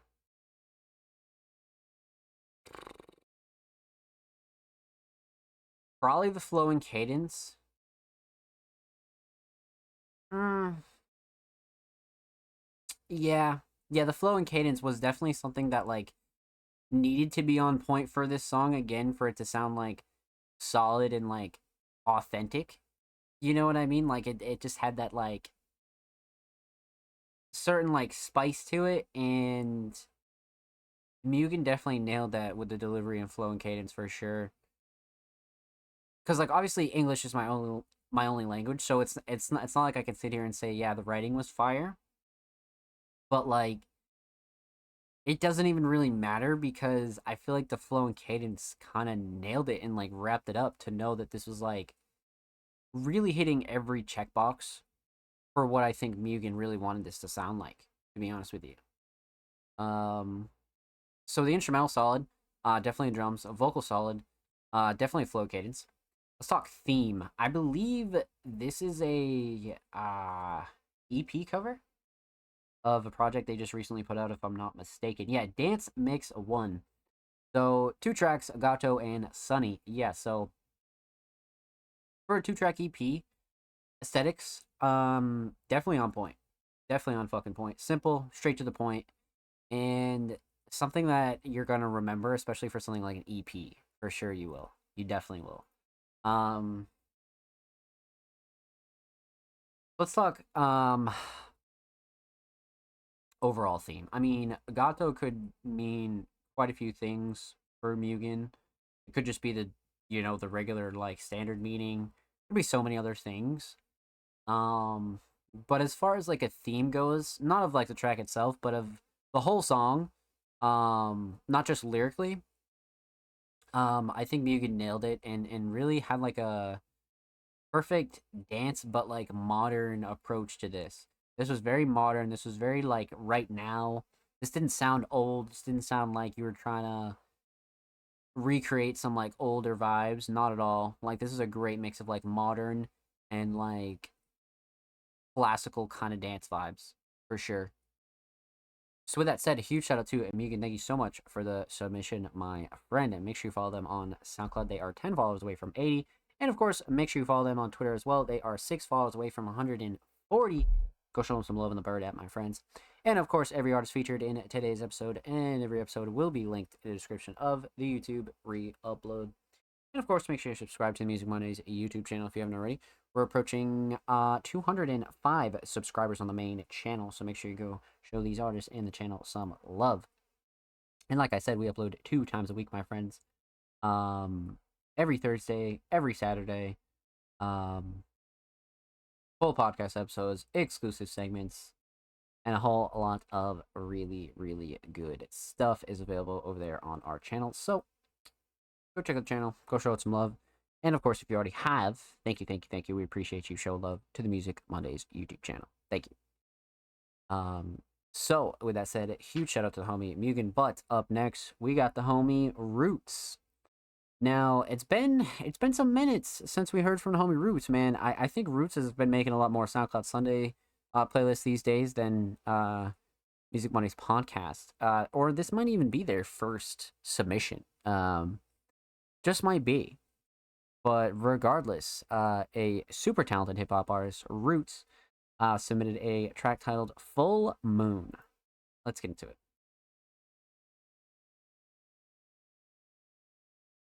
Let's see here, chat. I really like this cover. August 10th, so literally less than 2 weeks old. Super new. Let's get into it. Roots, Full Moon. Yeah, we back to back with it. I'm lifted right now, you know what it is. Like DJ Khaled, you know, we got another one. Yeah. Another one. Rules giving the ad libs. You did. Okay then. Let's go. Yo, bitch wanna know my whereabouts. Told her that I'm in the south. Fuck you talking about. I'm on the map right now. The north side gotta shout 'em out. It's a cold world, Eskimo earlobes. I might freeze you out. This can't be a drought, it just started the monsoon. I just looked up at the sky at nighttime, it's a full moon. I just swept your bitch up off her feet, she got a new broom. Smoke some bud and power up, I'm feeling like I'm Goku. Why they wanna hate on me and don't know what I've been through? I was on the corner filling orders with a pistol. And I keep an extra magazine, so what's the issue? Paranoia thoughts got me tripping, just tell them keep cool. Underground with my sound, why you think they calling me rude? I got goons and I got troops, so make you wanna make a trip. Wait, that line was so hard. Over, wanna see how smooth you move. Only after one night with me, your whole life finally did something that you wanted to do. I could bring value to you only if you want the view. I'm up on the top floor right now and the bar came with a pool. Took a shot and smoked a joint, now we headed back to the room.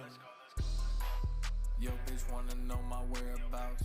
Told her that I'm in the south, fuck you talking about. I'm on the map right now, the north side gotta shout 'em out. It's a cold world, Eskimo earlobes, I might freeze you out. This can't be a drought, it just started the monsoon. I just looked up at the sky at nighttime, it's a full moon. I just swept your bitch up off her feet, she got a new broom. Smoke some bud and power up, I'm feeling like I'm Goku.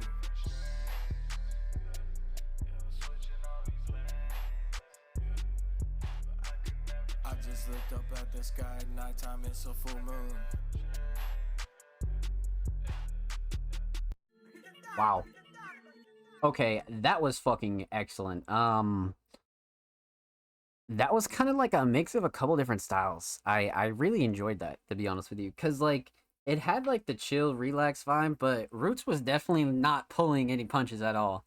Um, so let's break it down. We're gonna talk about three things here. We're gonna talk about the instrumental, talk about vocals, talk about the overall theme of Full Moon. So, instrumental, interesting instrumental choice. But Roots clearly knows what they like as far as instrumentals go, because this is more of an, like, it's not like an obscure kind of choice, but it's one of those, like, if you approach it wrong, it can sound fucking dumb. And Roots sounds really good on this. So Roots definitely knew what they were doing.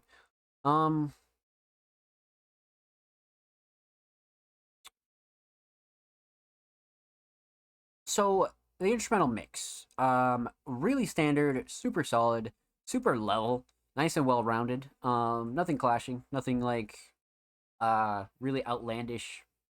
Nothing really competing for room. Nothing that I can really think back on that was like, no gripes with the instrumental mix at all. Drums hit nice, everything's kind of on point for me, definitely.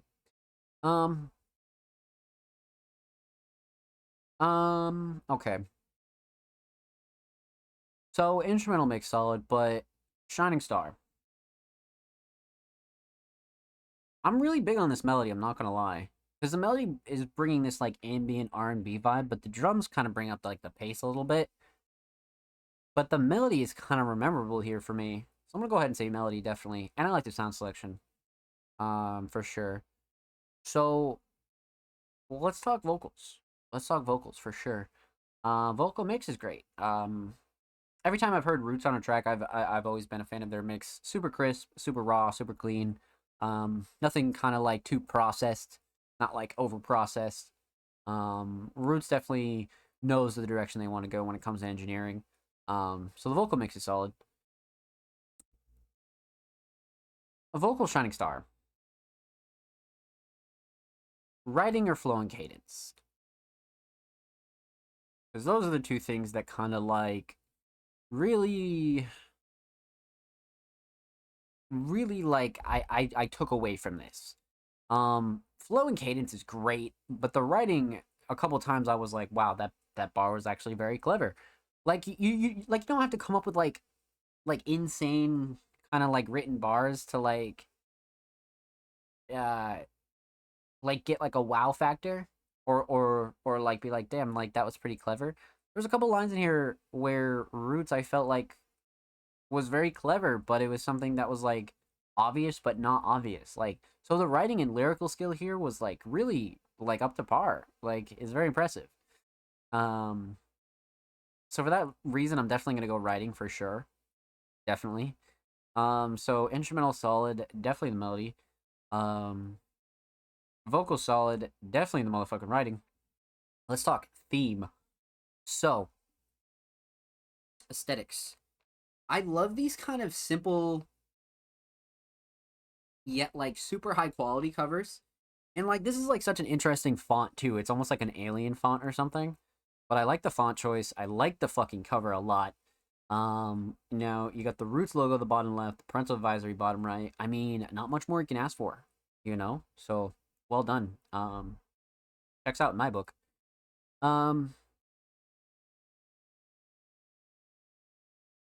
Overall theme. Now, Roots definitely talks a lot about a couple different things, right? But I think the overall theme and like real meaning of this track is just how, you know, like what the true meaning of a full moon is for everybody, right? It can make you act crazy, people act crazy, the world acts crazy, animals act crazy. Crazy as in just like out of the ordinary.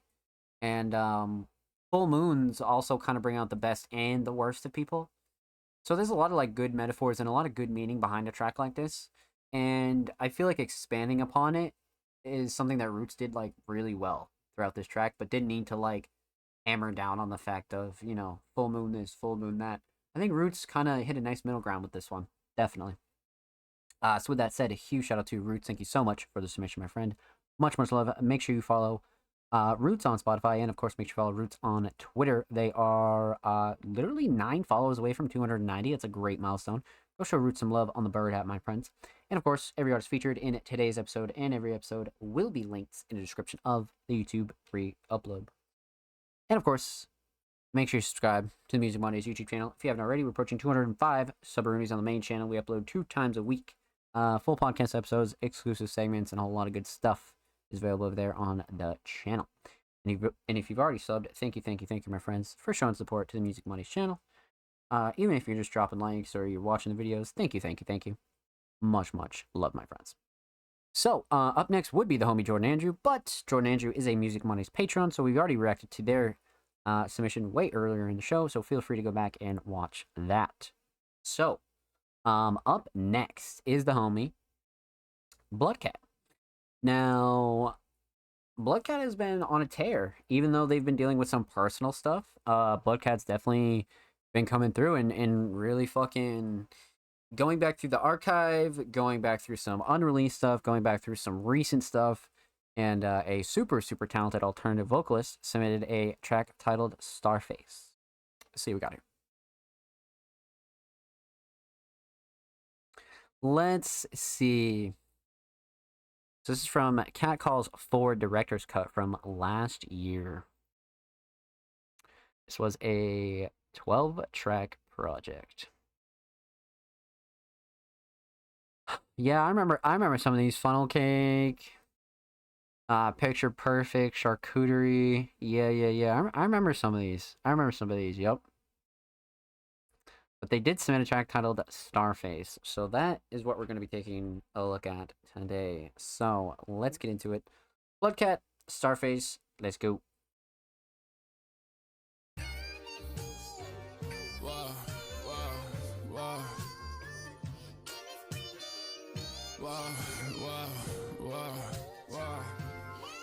Yeah. She kissing on my Starface stars. Yeah, kissing on my nail, shorty hammer, yeah. Saw me whipping, now she wanna play cars, yeah.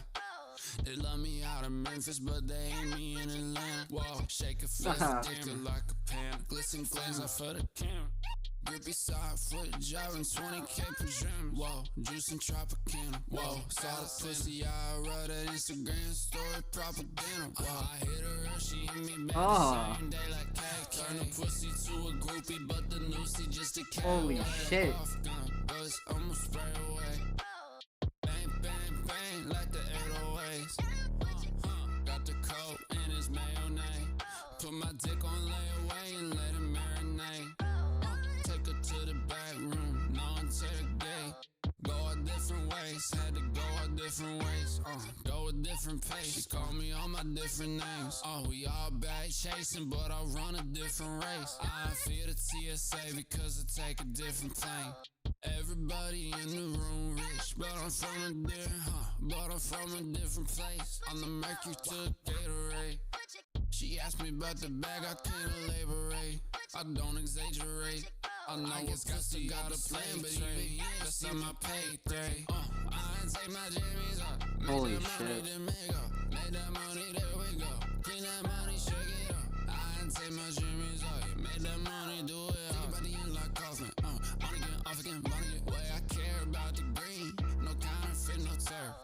Keep her on her knees, she ain't never been to church. Cash is green, sorry to bother you. Shout out all my Jewish niggas. I just got some head on the first day of Hanukkah.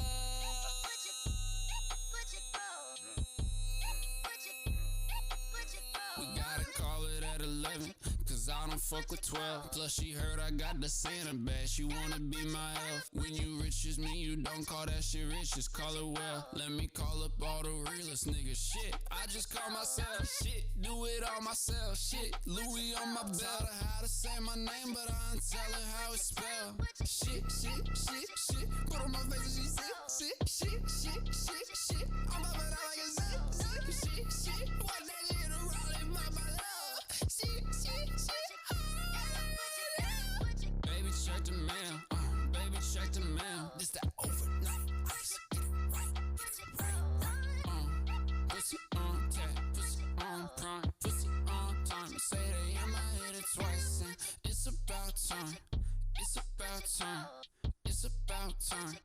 It's about time. Pinky up, suck it on the line. Pussy on time, right? She says it's about time. Cart, it's about time. Art, it's about time. It's about time. So we on out, and she says it's about time. It's about time. It's about time. It's about time. That was such a fucking trip, bro. That was such a trip, man. Like, I think last week's submission was like just as crazy with the instrumental choice. Like, the instrumental choice here is like, what the fuck? You know what I mean? So, but I mean, like, Bloodcat has no problem with it though. Like, they really just take these like interesting kind of instrumentals and go really above and beyond, to be honest with you. So, yeah, let's break this one down, chat. So, let's get into it. We're gonna talk about three things. We're talking about the instrumental, talk about vocals, talk about the overall theme of this track. So, instrumental. Mix is fucking stellar. Not many sounds in this instrumental, strictly speaking on the beat itself, but that doesn't really matter, because this producer had one hell of a fucking structure. But with that said, the mix is really on point. The 808's perfect, the vocal sample's perfect. Nothing's really kind of like overlapping or like kind of like overdoing it. I don't think it's going in that direction at all. I think the prod did a really good job with the mix. Everything's kind of level. Again, the 808 like kept the right amount of mud that you'd really want. Again, the vocal sample is well mixed and well utilized. Not any gripes, to be honest with you, with the instrumental mix at all. Vocals sit nice. Yeah, no, solid. Everything's really, really solid for sure. Instrumental Shining Star. I mean, I kind of want to say the 808. I mean, I feel like that's kind of like a obvious cop out, right? But the way the vocal sample is utilized is really unique. Like, it's not overdoing it, but it's not like scarce. It's a very main part of this instrumental. So I like the vocal sample use a lot, but then again, the structure is really well done as well. And I think that gave Bloodcat like a nice wide canvas to kind of play around with. So I'm gonna go ahead and probably say the structure of the instrumental for sure.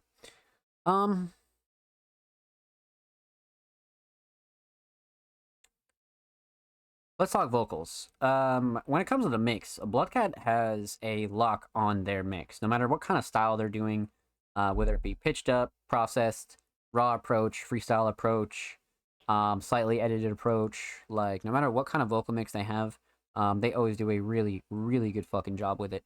Absolutely. So, yeah, outside of that, no, everything's kind of nice and level. Drums cut through nicely. They sit nice in the instrumental. I have no gripes with this at all either. Especially when it comes to the vocal mix, though, that's kind of not really a shocker. That's something you really always expect from Bloodcat. But again, something you always want to point out as well.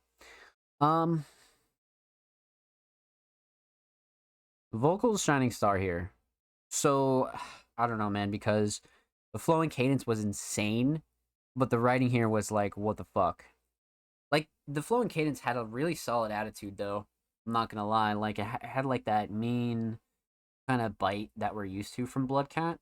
Not like overly aggressive, like trap metal aggressive, but it's like very much like in your face, don't give a fuck kind of attitude. And I think Bloodcat does a really good job with that. I'm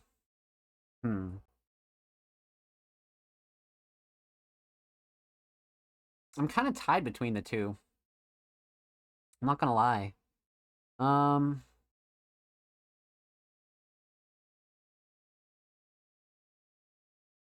Probably flow and cadence and delivery, because this is like over 3 minutes of like pure insanity.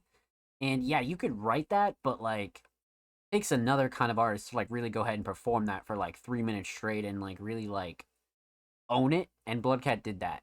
Definitely did that for sure. So yeah, flow and cadence, definitely a shining star. So instrumental solid. Definitely the structure. Vocal solid. Definitely the flow and cadence. Sock theme. So this is from a project called Cat Calls Fashion 4 Director's Cut. So essentially, this is probably one of the top Bloodcat photos there is. I mean, this is just like a 10 out of 10 shot. Like, you could have used this for a single, for a full project, shit, for anything, and it would have worked. Like, it's a no-brainer. The fit, the angle, the edit, perfect. Like, a really solid fucking choice there, 100%. So overall theme for Starface. I mean, there's not like a theme that like openly like jumps out at you, right? I definitely think this is just a metaphoric version of Bloodcat kind of explaining their like everyday life mixed with like a lot of kind of problems of the past, present, and future. Bloodcat does a really good job kind of blending their everyday life and their kind of like outside life. They have a very like really good way of doing that, and Starface kind of brings both of those together. It's like two worlds clashing, and Bloodcat never pulls any punches when it comes to like really describing everything. You know what I mean? So with that said, huge shout out to Bloodcat. Thank you so much for the submission, my friend. Much love. Make sure you follow Bloodcat on Spotify. And of course, make sure you follow Bloodcat on Twitter. They are quite literally 5 follows away from 10, so make sure you go show them some love on the Bird app. And of course, every artist featured in today's episode and every episode will be linked in the description of the YouTube re-upload. And of course, make sure you subscribe to the Music Mondays YouTube channel if you haven't already. We're approaching 205 Subarunis on the main channel. Again, we upload 2 times a week, every Thursday, every Saturday, full podcast episodes, exclusive segments, a whole lot of good stuff's available on the main channel, my friends. And if you've already subscribed, thank you for showing love. Thank you for supporting the channel, and thank you for supporting Music Mondays, my friends. Appreciate you. So, huge shout out to the homie Bloodcat. Thank you so much for the submission, my friend. But up next, we got the homie. We got the homie Kareem. Yeah, Kareem is a first time submitting artist. Okay. Let's see what we got here. Welcome to Dodge, out now. And they submitted a track titled Type It Out. So obviously a first time submitting artist, so we're not going to sit here and really assume anything. We're going to go in super blind and see what we got. So got the homie Kareem Goyle, alternative rock, submitted a track titled Type It Out. Welcome to Dodge. This is a crazy ass cover, actually. I'm not gonna lie to you. Post-apocalyptic kind of cover for sure. Alright. Let's get into it. First time submitting artist Kareem, Type It Out.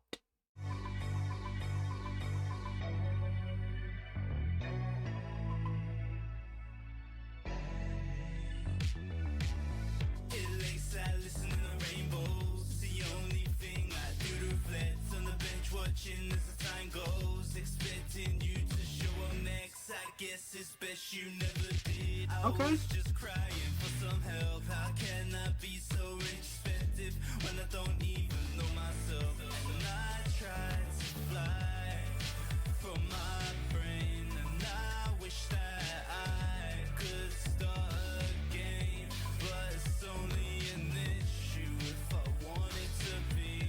I fixate on the past, but I want it to leave. Try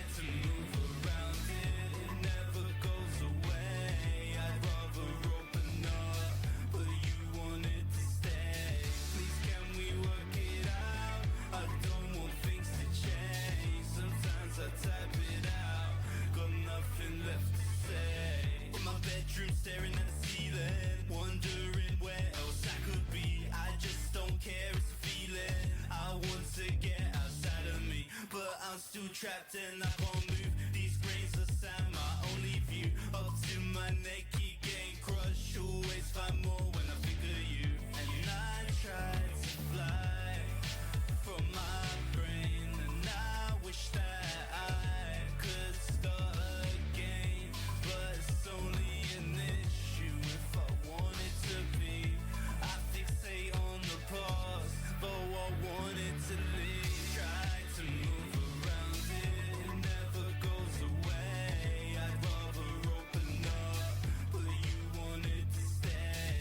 Please can we work it out? I don't want things to change. Sometimes I type it out, got nothing left to say.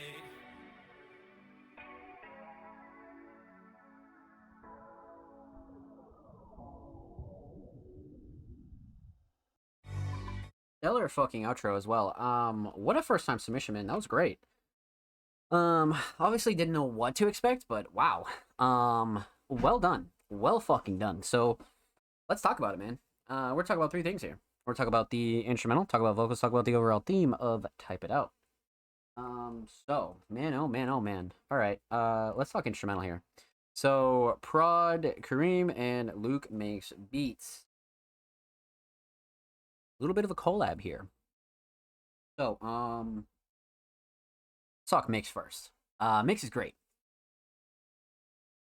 No gripes at all.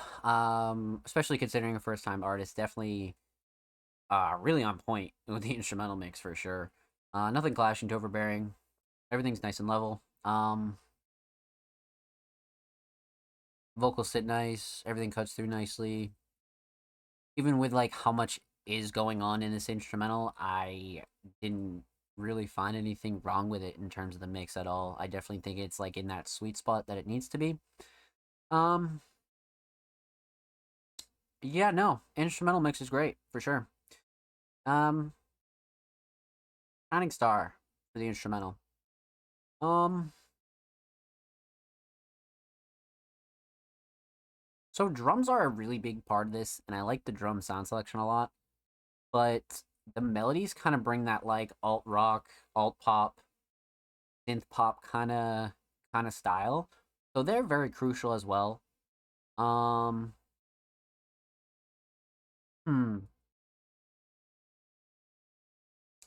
structure's also up there for something that's like really kind of crazy too. And really well done. I'm gonna go ahead and say drums, just because they keep up the bounce and really bring a variety of genres, to be honest with you. You could really place this instrumental in a couple of different genres or subgenres, if you will. So definitely the drums. Definitely the drums.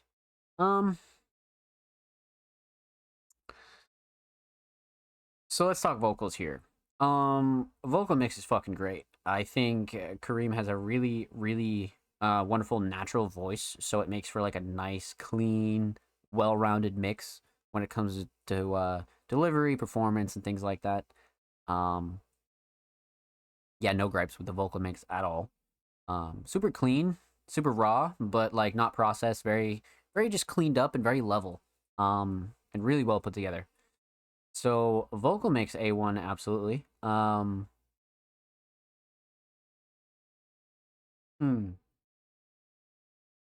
Vocal shining star. I'm really big on this flow and cadence, but this writing was also like really deep. It was very deep writing for like how much of like a get up and move song this was. This was very like deep fucking writing. I'm not gonna lie to you. So I'm pretty torn between those two. And again, structure kind of makes its way back in the conversation when you consider these vocals as well. So it's like, I don't know. A couple of things here. I'm really kind of like, wow. But I think what really most impressed me was the flow and cadence, right? Especially for a first-time submitting artist, you know, usually writing isn't really a big problem for a lot of people. It's usually figuring out how to flow and figuring out how to really like find your style. And I think Kareem did a really good job with this track. So they are very well seasoned, and this is a really impressive first-time submission for sure. So instrumental solid, definitely the drums. Vocal solid, definitely flow and cadence, and the delivery. Let's talk theme. So aesthetics. I'm big on this cover, man. I'm really big on this cover. I like how it looks grimy and post-apocalyptic, but like peaceful at the same time. I don't know how the fuck you like whoever did this art did a really good job because it gives that like conflicting feeling. Peaceful but apocalyptic at the same time. I don't know how, but well done. Definitely well done. I believe this is a project cover too, right? Let's see here. Yeah, so it looks like oh yeah, so it is an EP. Okay, so it's a 5-track EP. I got it. Okay. Yeah, so I definitely feel like this was like sheesh. So yeah, aesthetics on point. Overall theme though, type it out. I mean, realistically, everybody's kind of been there in terms of like wanting to send a message to somebody about something, but you type so much shit out, or you might not end up typing anything out, and you're like, what the fuck is even there left to say? So I feel like Kareem did a really good job expanding upon that and really describing how they feel when they're in that position. And one of those tracks that can like really resonate with the right person if they hear it at the right time, or you're gonna hear it and it's gonna trigger you all over again, and you'll be like, damn, that hit me in the sweet spot, man. But I think Kareem did a really good job with the storytelling aspect of this for sure, but also making it very relatable and sonically pleasing as well. So with that said, huge shout out to Kareem. Thank you so much for the submission, my friend. Much love. Make sure you follow them on SoundCloud. They are literally 6 followers away from 120. And of course, make sure you follow them on Twitter as well. They are 5 followers away from 340 on the Bird app. Go show Kareem some love, my friends. And of course, every artist featured in today's episode and every episode will be linked in the description of the YouTube re-upload. And of course, make sure you subscribe to the Music Mondays YouTube channel if you haven't already. We are approaching 205 subscribers on the main channel, my friends. Make sure you go show these artists in the main channel some love. We upload 2 times a week, every Thursday, every Saturday. Full podcast episodes, exclusive segments, underground tips and tricks, and a whole lot of really good stuff is available on the channel. So go show these artists some love, my friends.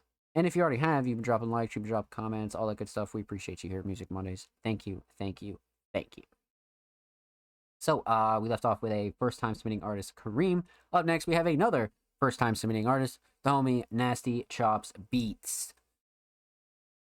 Now, let's see here. We have a little bit of a remix track here. Let's see what we got. Planet Asia 9mm. Nasty Chops Beats. Hold on here. Now, is this a full project? Nope. If we have a single from 2022. Holy shit. Okay, so November of last year. Not exactly brand new, but not exactly super old at all. So let's get into it. Nasty Chops Beats, Planet Asia 9mm. Let's go. Dig dug dinosaur bones from out the Diamond District. 93706 be the crime zone. Mixed chemical rap, channel full of history. Pirate ships to microchips, sell of the century. Murder mugs, material, slang experiment influenced by the fly shirt niggas who be getting it. Guap holders, bosses, who whack cats in the establishment for flossing. The great gospel is the oath. Take notes, we caking up, taking your posts. Nautica bolts, melodic approach. My product is dope. Shots of the boy, cops on the beat, walking with heat, kicking in your door, top of the morn. Butt naked getaway, trigger spray, espionage, collage, my handguns, menage a trois. Y'all niggas get cuffed and start converting the law. Speaking in swine, going out the whole 9 yards. Coward, you have power, now you tuck it in your penis. Cause clowns only wanna act hard when it's convenient. Get down to the sound of a genius and watch my 9mm go. And I ain't got nothing to prove. You fucking with who? Your food ain't nothing to chew. Now what it do? My new shit crushing you dudes. So bring your gang and watch my 9mm go. Watch my 9mm go. Watch my 9mm go. Watch my 9mm go. Watch my 9mm go. French fry, Foxburg, Facebook, financially, I monkey dig, bad homes down, wanna dance with me, abusive on the bench for this is crazy.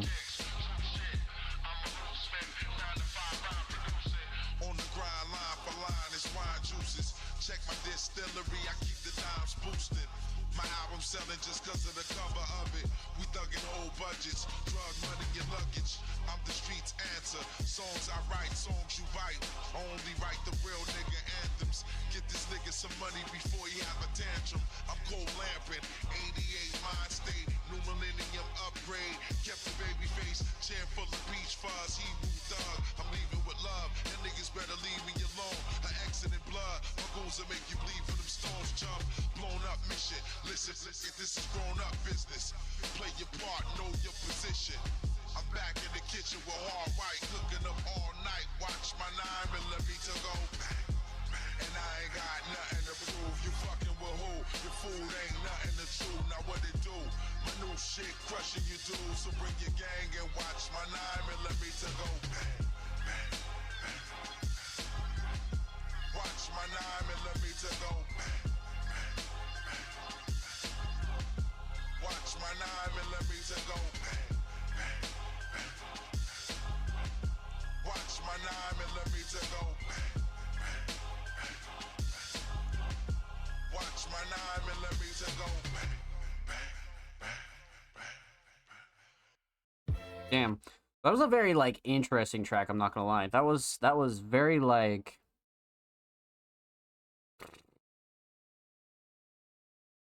It was very classic, yet modern. Like, there's so many things I really like about this. So, much to discuss. Much to discuss. Alright, let's break this one down.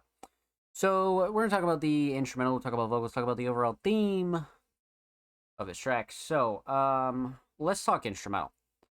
So, the instrumental is giving a very, like, old style, kind of like New York feel to it. But the mix itself is very solid. Especially with the vocal sample and you know, how the vocals sit. No gripes whatsoever. Nothing clashing, too overbearing at all.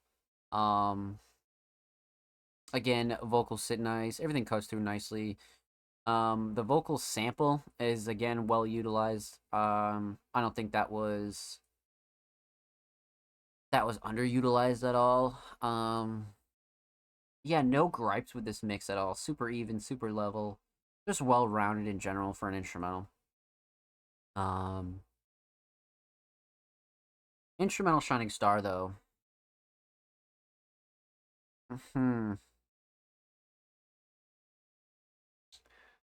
So I like how the vocal sample was used, but the drums were, like, a very big part of this. The drums were very, very important here.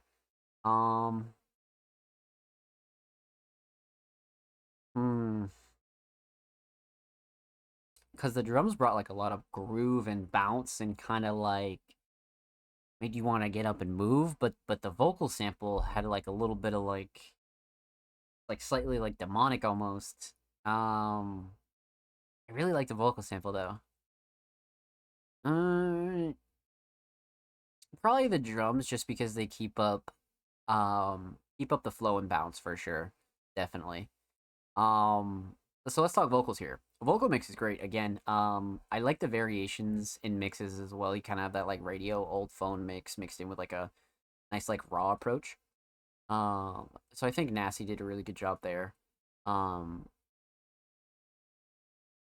No real big gripes with the vocal mix, thinking back on it. Nothing like that I'm like, oh man, that was, like, you know, that was kind of iffy. Nothing that I can recall, to be honest with you, especially throughout the whole track. I definitely feel like Nasty did a really good job when it comes to their vocals and the engineering and how they sound on this track, assuming they did the engineering, of course. But yeah, very well rounded, very solid.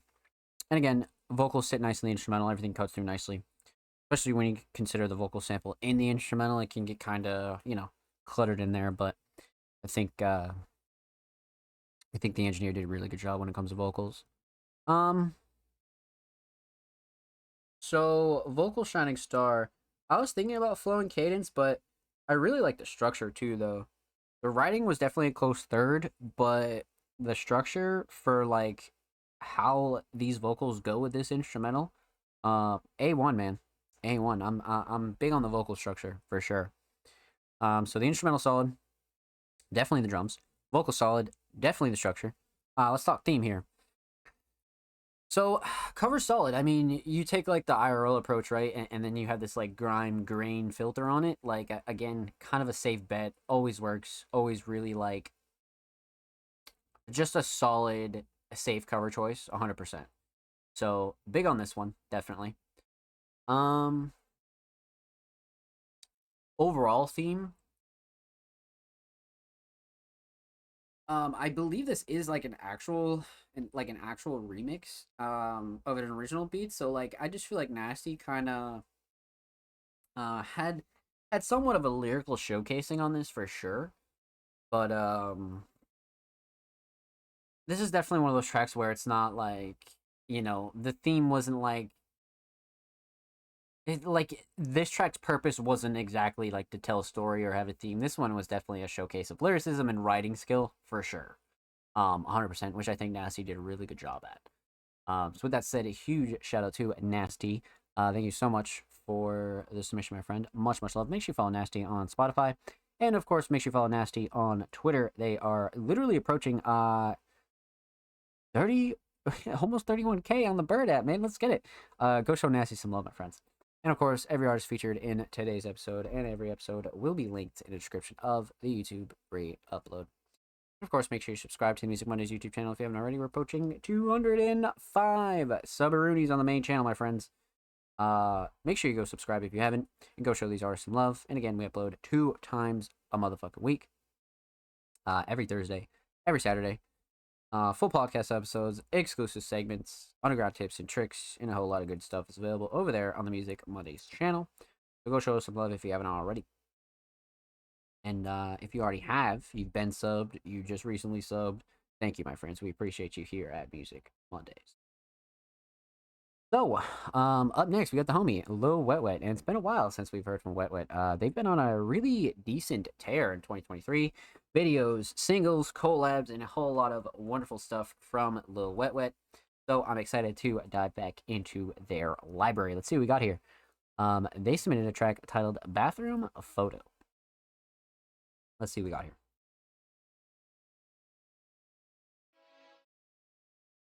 So, IRL cover is always the play, man. Always the play. Absolutely. Because you guys already know what I'm about to say to that for sure. Dream Bathroom Photo, produced by the Homecoming Queen. Guitar by Bedhead. Written, performed, and mixed and mastered by Lil Wet Wet. Recorded at the Gloss Temple. Gloss Arc 2, Return of the City on the Way. And we got a little bit of lyrics and descriptions as well. Okay. Let's get into it. Lil Wet Wet, Bathroom Photo with Homecoming Queen.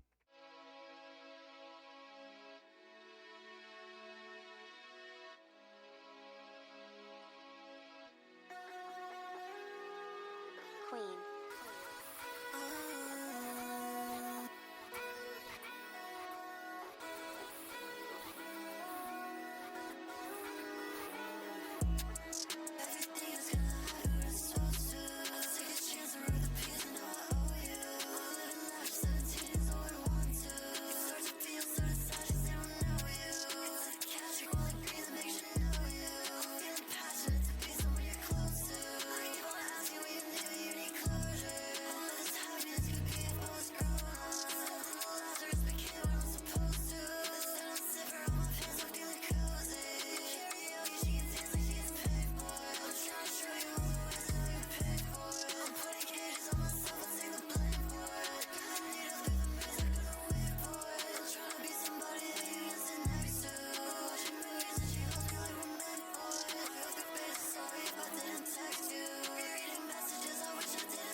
Damn.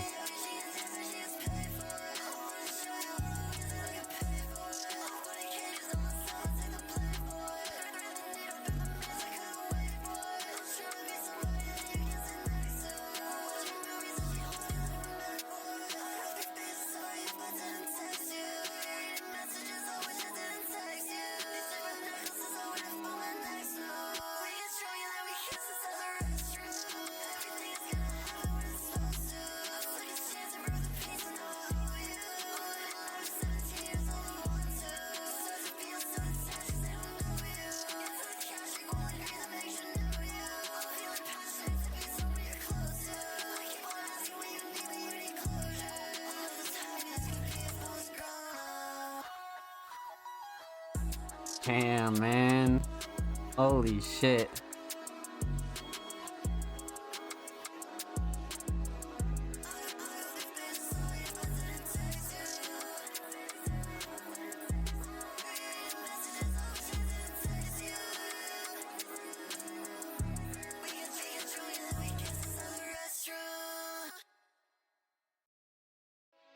Well done.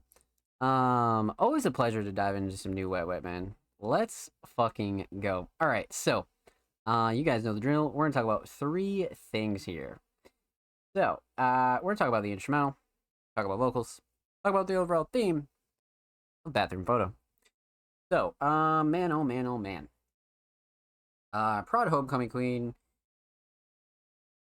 I mean, the mix is stellar. What can you say? I mean, when it comes to Wet Wet and Bedhead and a lot of their crew, the mix is always going to be on point. Something I always got to point out, though. You know what I mean? But when it comes to the instrumental, nothing clashing to overbearing. Vocals sit extremely nice. Drums cut through nicely. No gripes at all. I mean, again, like I said, not really a shocker for Lil Wet Wet and crew, but definitely one of those that you always have to point out. You know what I mean? No matter how consistent the mix really is. So yeah, that's one massive thing about that. So instrumental mix definitely solid. Instrumental Shining Star.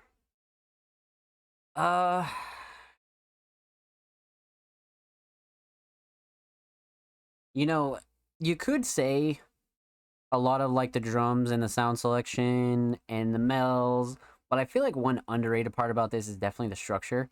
The way that this instrumental is laid out is very unique, and it's not like super like out of the ordinary. It's not super experimental, but I definitely think it's one of those structures that like goes above and beyond and just adds a little bit more spice to the track, you know? So structure is a close second, but drums are right up there for me. The drums just come through so nice, and Wet Wet always sounds like really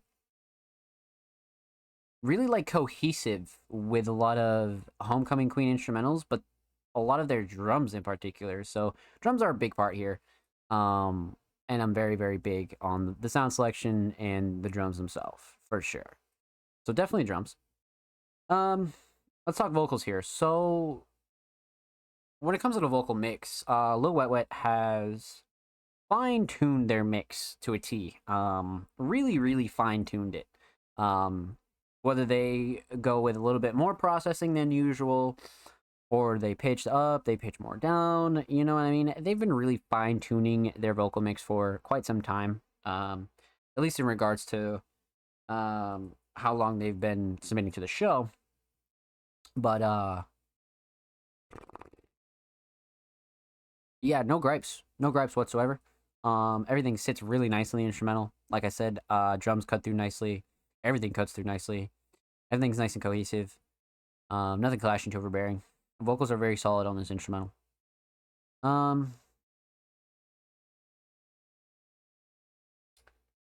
Vocal Shining Star here. I'm really big on the flow and cadence, but the writing is like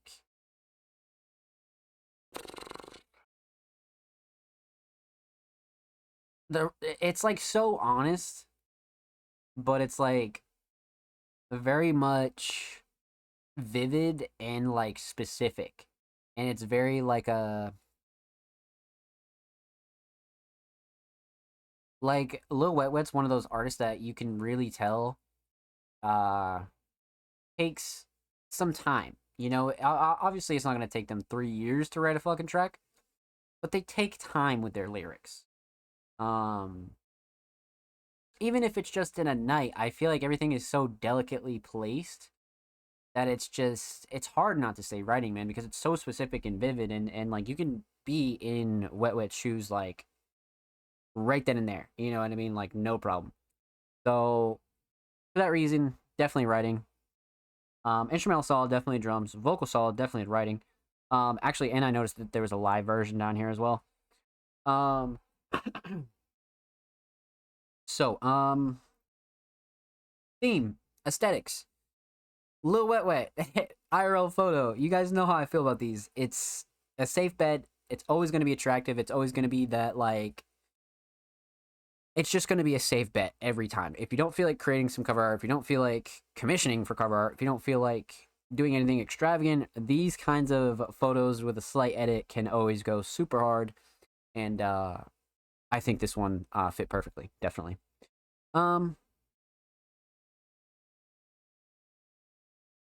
Overall theme, I mean, realistically, bathroom photo kind of explains itself throughout, like, the last couple of lines here, and then it just wraps back around. But I mean, bathroom, like, it has that club small bar kind of feel where you're just like in the city, you're having a good time with the homies, and this is like what you write when you get home.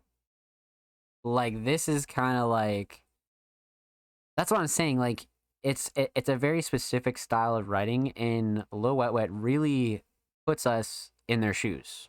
Not even a question. Not even a question at all. So I'm big on this writing for sure, and I think Wet Wet did a really good job kind of, what's the word? Kind of like giving us the tools to envision this scenario and this kind of environment. It's a very specific feeling, and Wet Wet is very, very good at that. So with that said, a huge shout out to Lil Wet Wet. Thank you so much for the submission, my friend. Much, much love. Make sure you follow Lil Wet Wet on SoundCloud. They are 1 follower away from 610. And of course, make sure you follow Lil Wet Wet on Twitter. They are 2 followers away from 340. Go show them some damn love on the bird app, man. Go show them some love on Twitter. And of course, every artist featured in today's episode and every episode will be linked in a description of the YouTube re-upload. And of course, make sure you subscribe to the Music Mondays YouTube channel if you have not already. We are approaching 100, or no, I'm sorry, we're approaching 205 sub-roonies on the main channel, my friends. And of course, we upload it 2 times a week, every Thursday, every Saturday.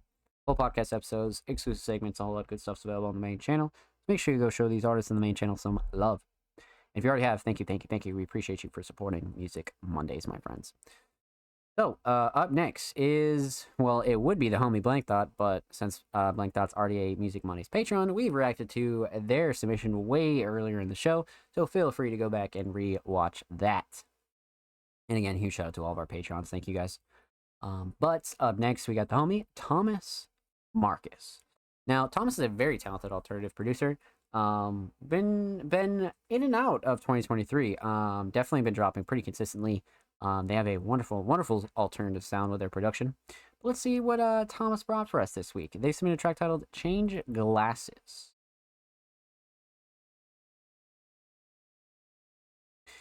This one was on the SoundCloud Sunday playlist. Shit was so good. Yeah, you're right. Yep. Correctamundo, my friend. So, let's see what we got here. We got the little we got the little DK upload. Okay. So we'll 720 that. We'll unmute. Let's see what we got here. Thomas Marcus, Change Glasses. Let's go.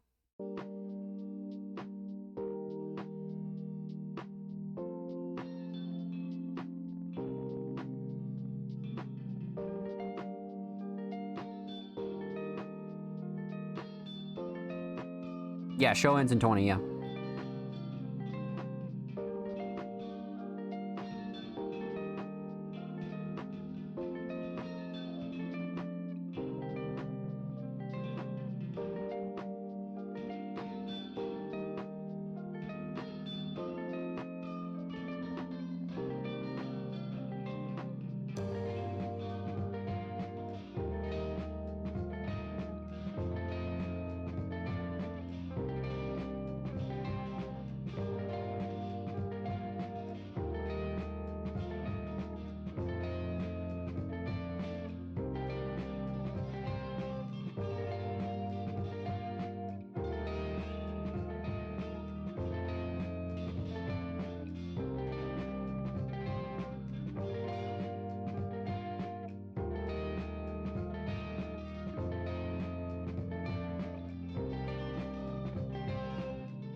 Drums are so good.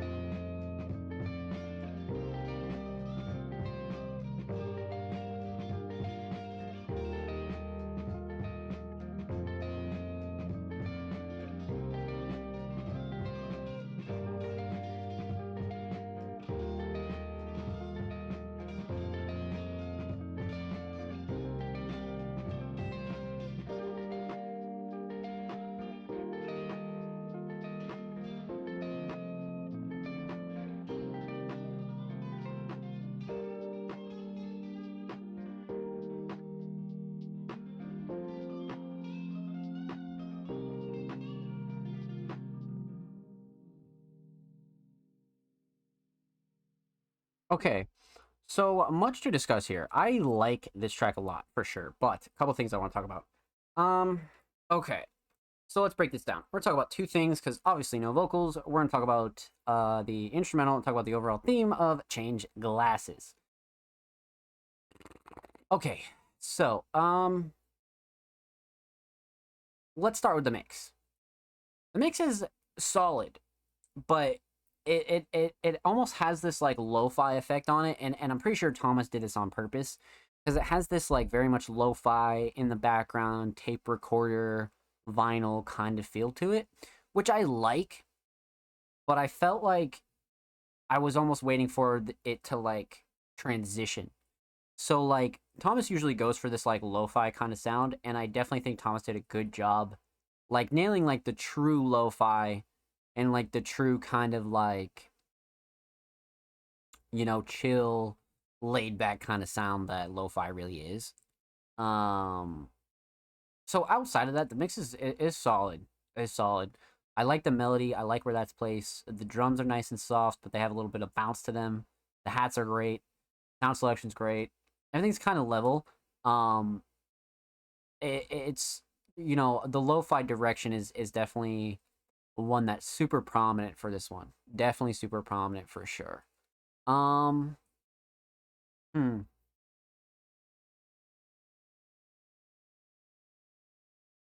Instrumental Shining Star has got to be the drums. I love the sound selection, but the bounce is some of the best drums that I've heard from Thomas. Strictly from a bouncing kind of, you know, keep the motion up perspective. Get the groove going a little bit, you know what I mean? I think Thomas did a really good job with the drums. But the melody's definitely a close second for sure. Overall theme. So when we want to talk an overall theme, aesthetics are great. I mean, for a track called Change Glasses, I mean, Thomas Marcus logo at the bottom left, Change Glasses, and I like the fucking the yellow canvas and foreground. I definitely think that was like a subtle change. I like the minimalistic aspect of it, realistically. Very minimal, very like kind of chill. It's a solid Thomas cover for sure, and very single worthy, definitely. Overall theme, I mean, Change Glasses. This is definitely one of those hidden themes that only Thomas would be able to truly like explain. Definitely more so a track for them in terms of meaning, but I think that's what makes production like super cool. And Thomas is one of those producers that strictly puts out instrumentals like for themselves as well, right? They're not super worried about type beats or placements or this or that. Thomas is an actual artist, right? And they love putting out tracks, and I think Thomas has another one on their hands right here. A nice lo-fi kickback track for sure. So with that said, a huge shout out to Thomas Marcus. Thank you so much for the submission, my friend. Much love. Make sure you go sub to their YouTube channel. They're approaching 1.1K on YouTube. And, of course, make sure you follow them on Twitter. They're approaching 50 followers, about 8 away. Go show them some love on a bird at my friends. And, of course, every artist featured in today's episode and every episode will be linked in the description of the YouTube re-upload. And, of course, make sure you subscribe to the Music Mondays YouTube channel if you haven't already. We're approaching 205 Subaroonies on the main channel. And of course, we upload 2 times a week, every Thursday, every Saturday, full podcast episodes, exclusive segments, underground tips and tricks, and a whole lot of wonderful things are available on the channel. So definitely go show the channel and these artists some love, my friend. And of course, if you've already been subbed and you've already been here for quite a while, we appreciate you and thank you for showing some love to the Music Mondays channel. So, up next, we got the homies over at Misfit Click, and they submitted a track from the homie Jaded and Flux. And I believe this is a brand new track. So let's see what we got here. Hoping we aren't too late. No, you weren't. Submissions only close when the tweets officially close them. So yeah, just definitely be on the lookout for that, and you'll be good to go. So let's get into this here. We have I believe this is the first time Misfit Click is actually submitted under Misfit Click. We've definitely reacted to Jay and Flux as well. So let's see what we got here. Misfit Click, Stay Strong. Oh, now you weep, and I perceive you feel a bit of pity. These are gracious drops. I'm so struck. Weep you when you but behold our Caesar's dreadful wounded? Look to here. Here is himself, marred as you see with terrain moss.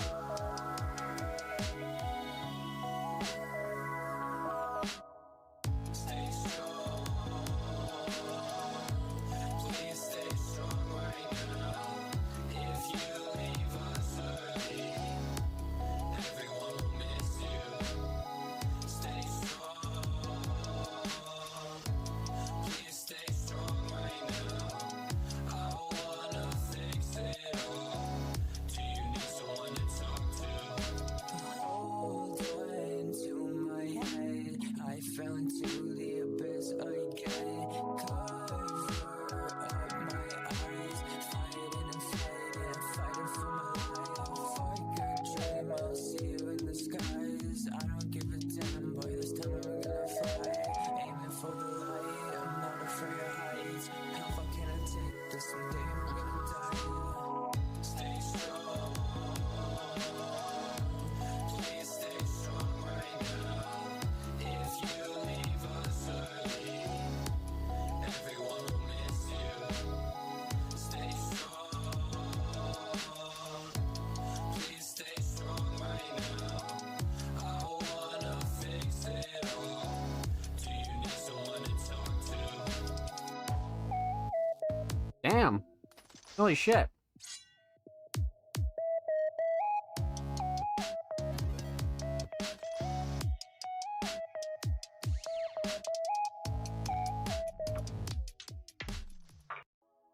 Okay.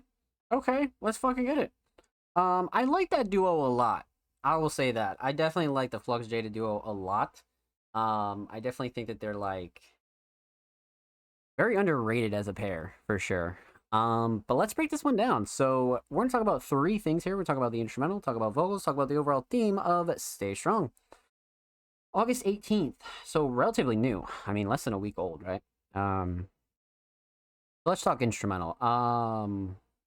Mix is great. Mix is really, really fucking stellar. Nothing clashing, too overbearing. I like the drums a lot. I like the sound selection a lot.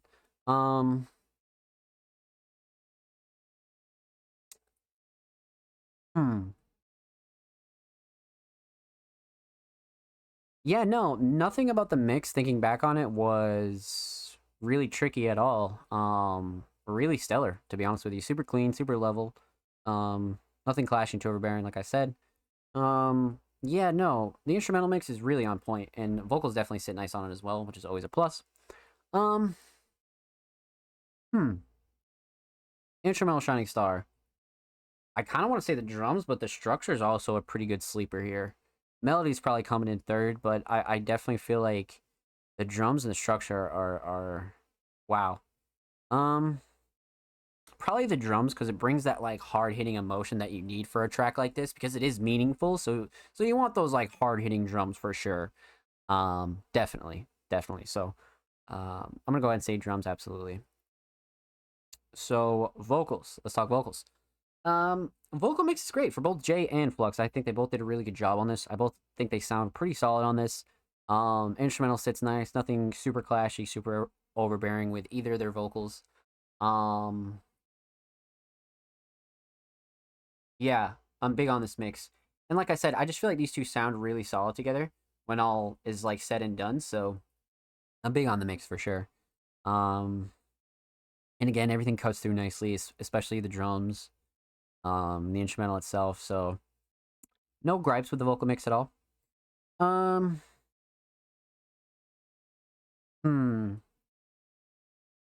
Vocal shining star. The hook is definitely up there because it brings a lot of meaning.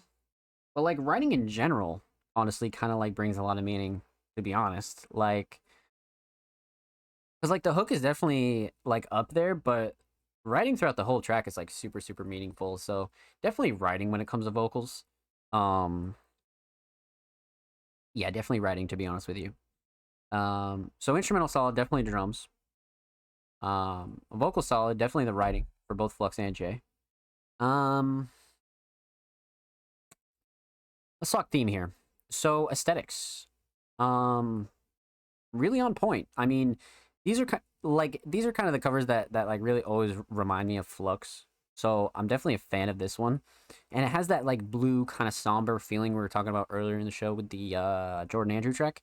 You know, it's one of those highly emotional tracks. So when you go with like a blue kind of tint, blue color palette here, it does really well. So I like the choice a lot.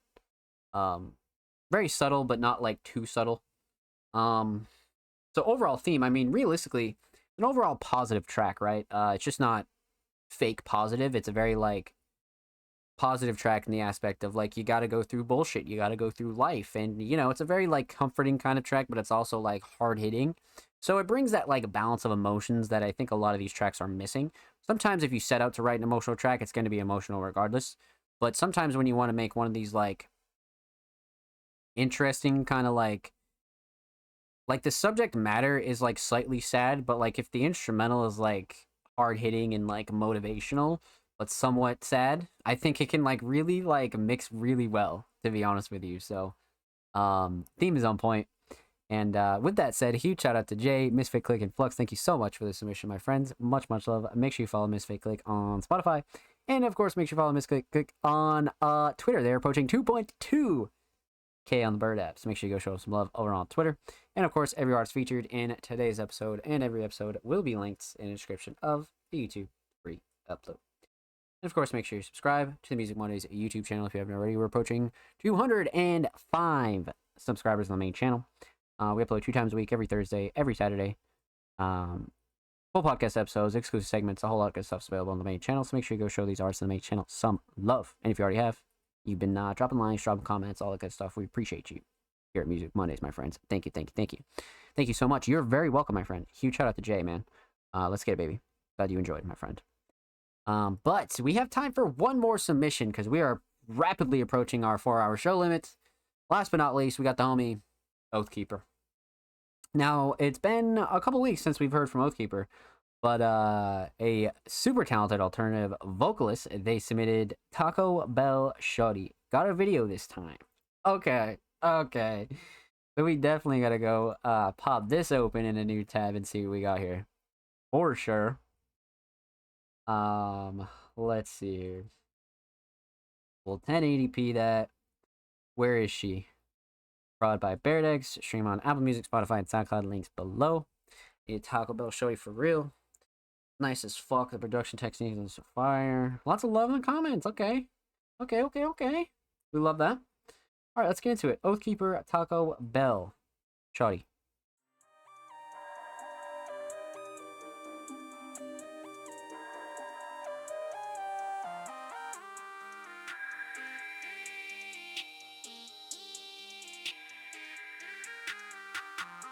Smoking the gas, stuck in the bag. I never felt so hard. Hauling his ass, foot on the gas. I'm driving fast for my. No way.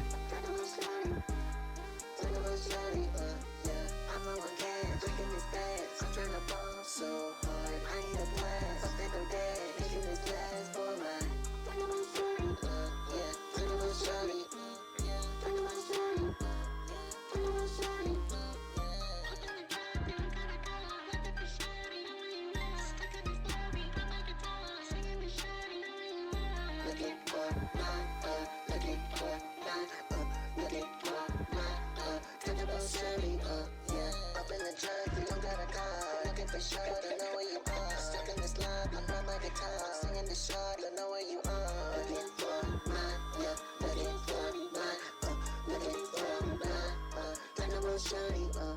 Smoking the gas, stuck in the bag. I never felt so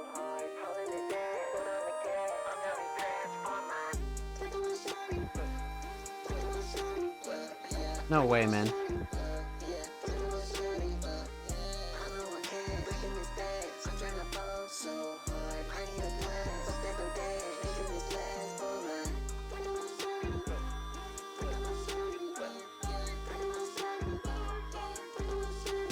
Dude, it's gonna get caught in my head. It's gonna get caught in my head, bro. It's gonna get caught in my fucking head, bro. Oh my god. It's 100% gonna get caught in my head. It's 100% gonna get caught in my head, bro. No way, man. No way, Oathkeeper. What did you do with this? Oh my god. So, the video is great. Much to fucking... My girl might talk about shorty. Let's get it, Jaden. Shit too funny. Nah, you did a really good job of this. Let's break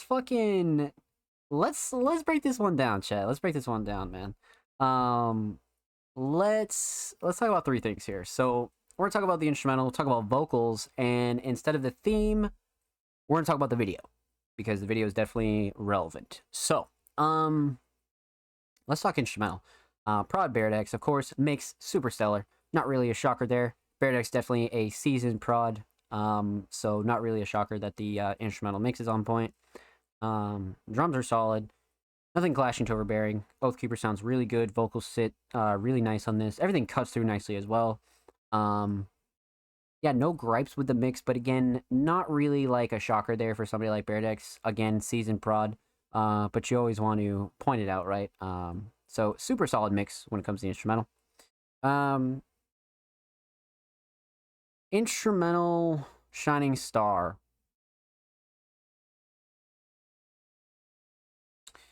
Structure is probably a close second, but I'm really, really big on these drums. Like these drums in general, between the sound selection and the patterns and how everything is placed. I'm big on these drums. I'm real big on these drums. Melody's probably a close third because I don't know. Something about the structure kind of like stuck with me for sure. So I'm big on the instrumental structure, definitely. So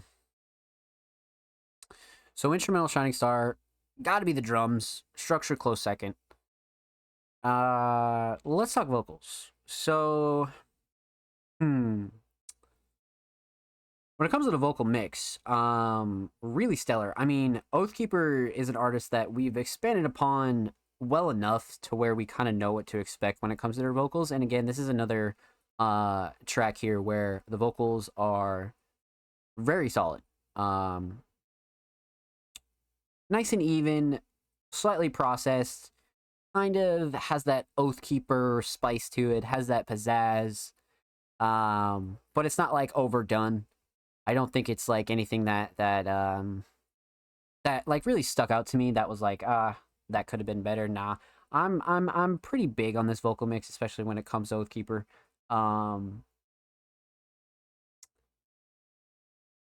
Yeah, no gripes, not that I can think of.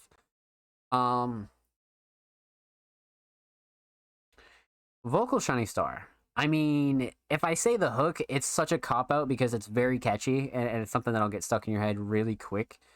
But the writing throughout the whole track is actually really, like, super solid, and like, it has, like... It's like teetering on a meme track, but it's not really a meme track because of, like, the lyrics surrounding it. And, like, even the video kind of solidifies that it's not really a meme track. It reminds me of, like, early YouTube or something. Like early 2010s YouTube or, like, 2009 YouTube or some shit. It reminds me of that so much. And the vocals just kind of bring that out more. So, yeah, I'm going to go ahead and say writing. Even though the hook is, like, super fucking catchy and that shit's definitely going to get stuck in your head. So, instrumental solid. Definitely the drums. Vocal solid. Definitely the writing. Let's talk about the video here. So, the video is 10 out of 10 from me. So, one of the main... Because, I mean, we've never seen a video from Oathkeeper, so this is our first experience with this. And the first thing that I always take a look for is if people are uncomfortable on camera, right? If I've never, like, seen a video from you, I'm always going to look whether you're, like, comfortable or uncomfortable on camera.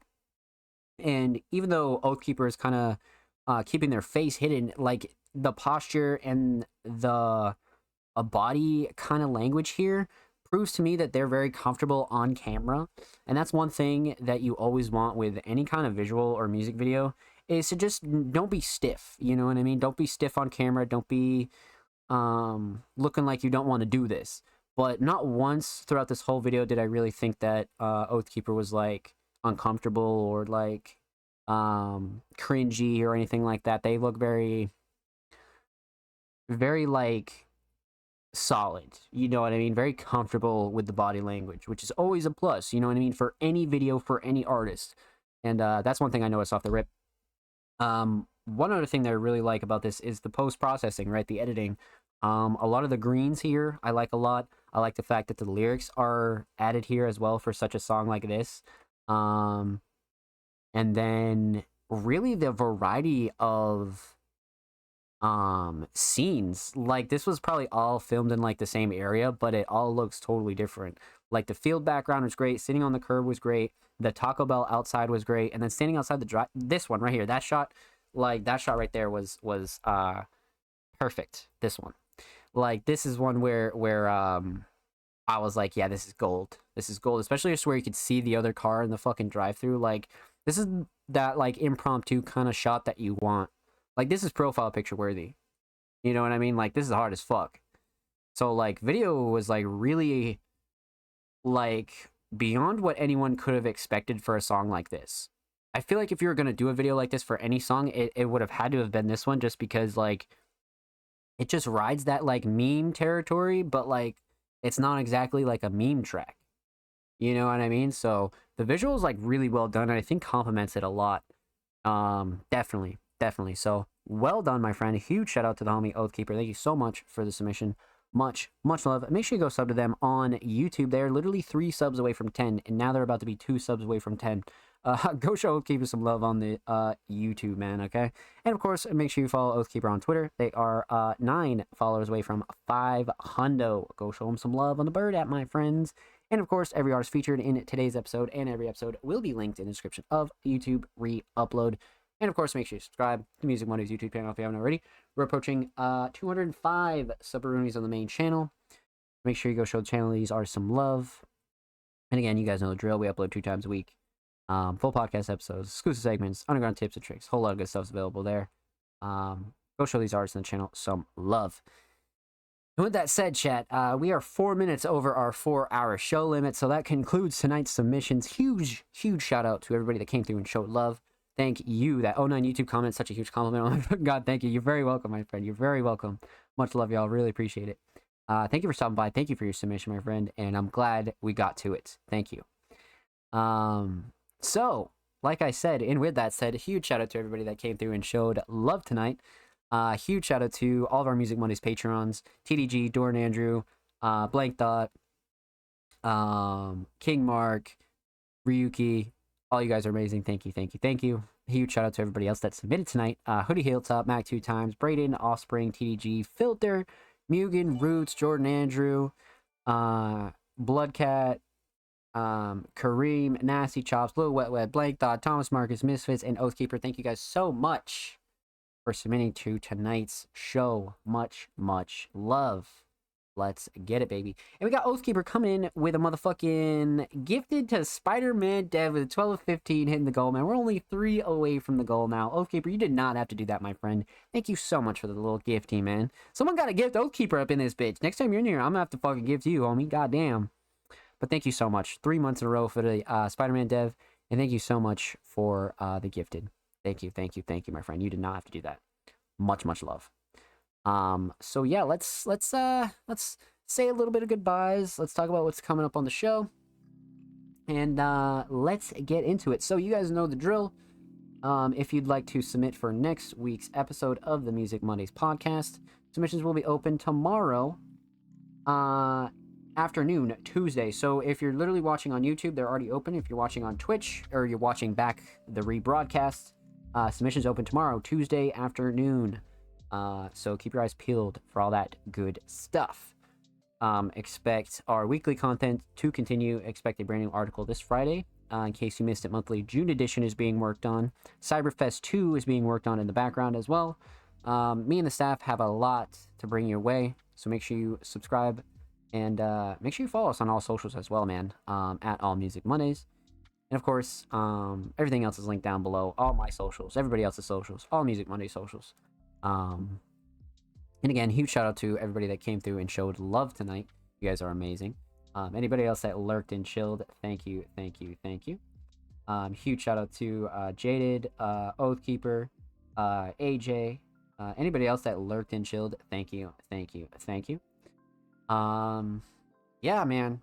With that said, make sure you follow Music Mondays at All Music Mondays on all platforms.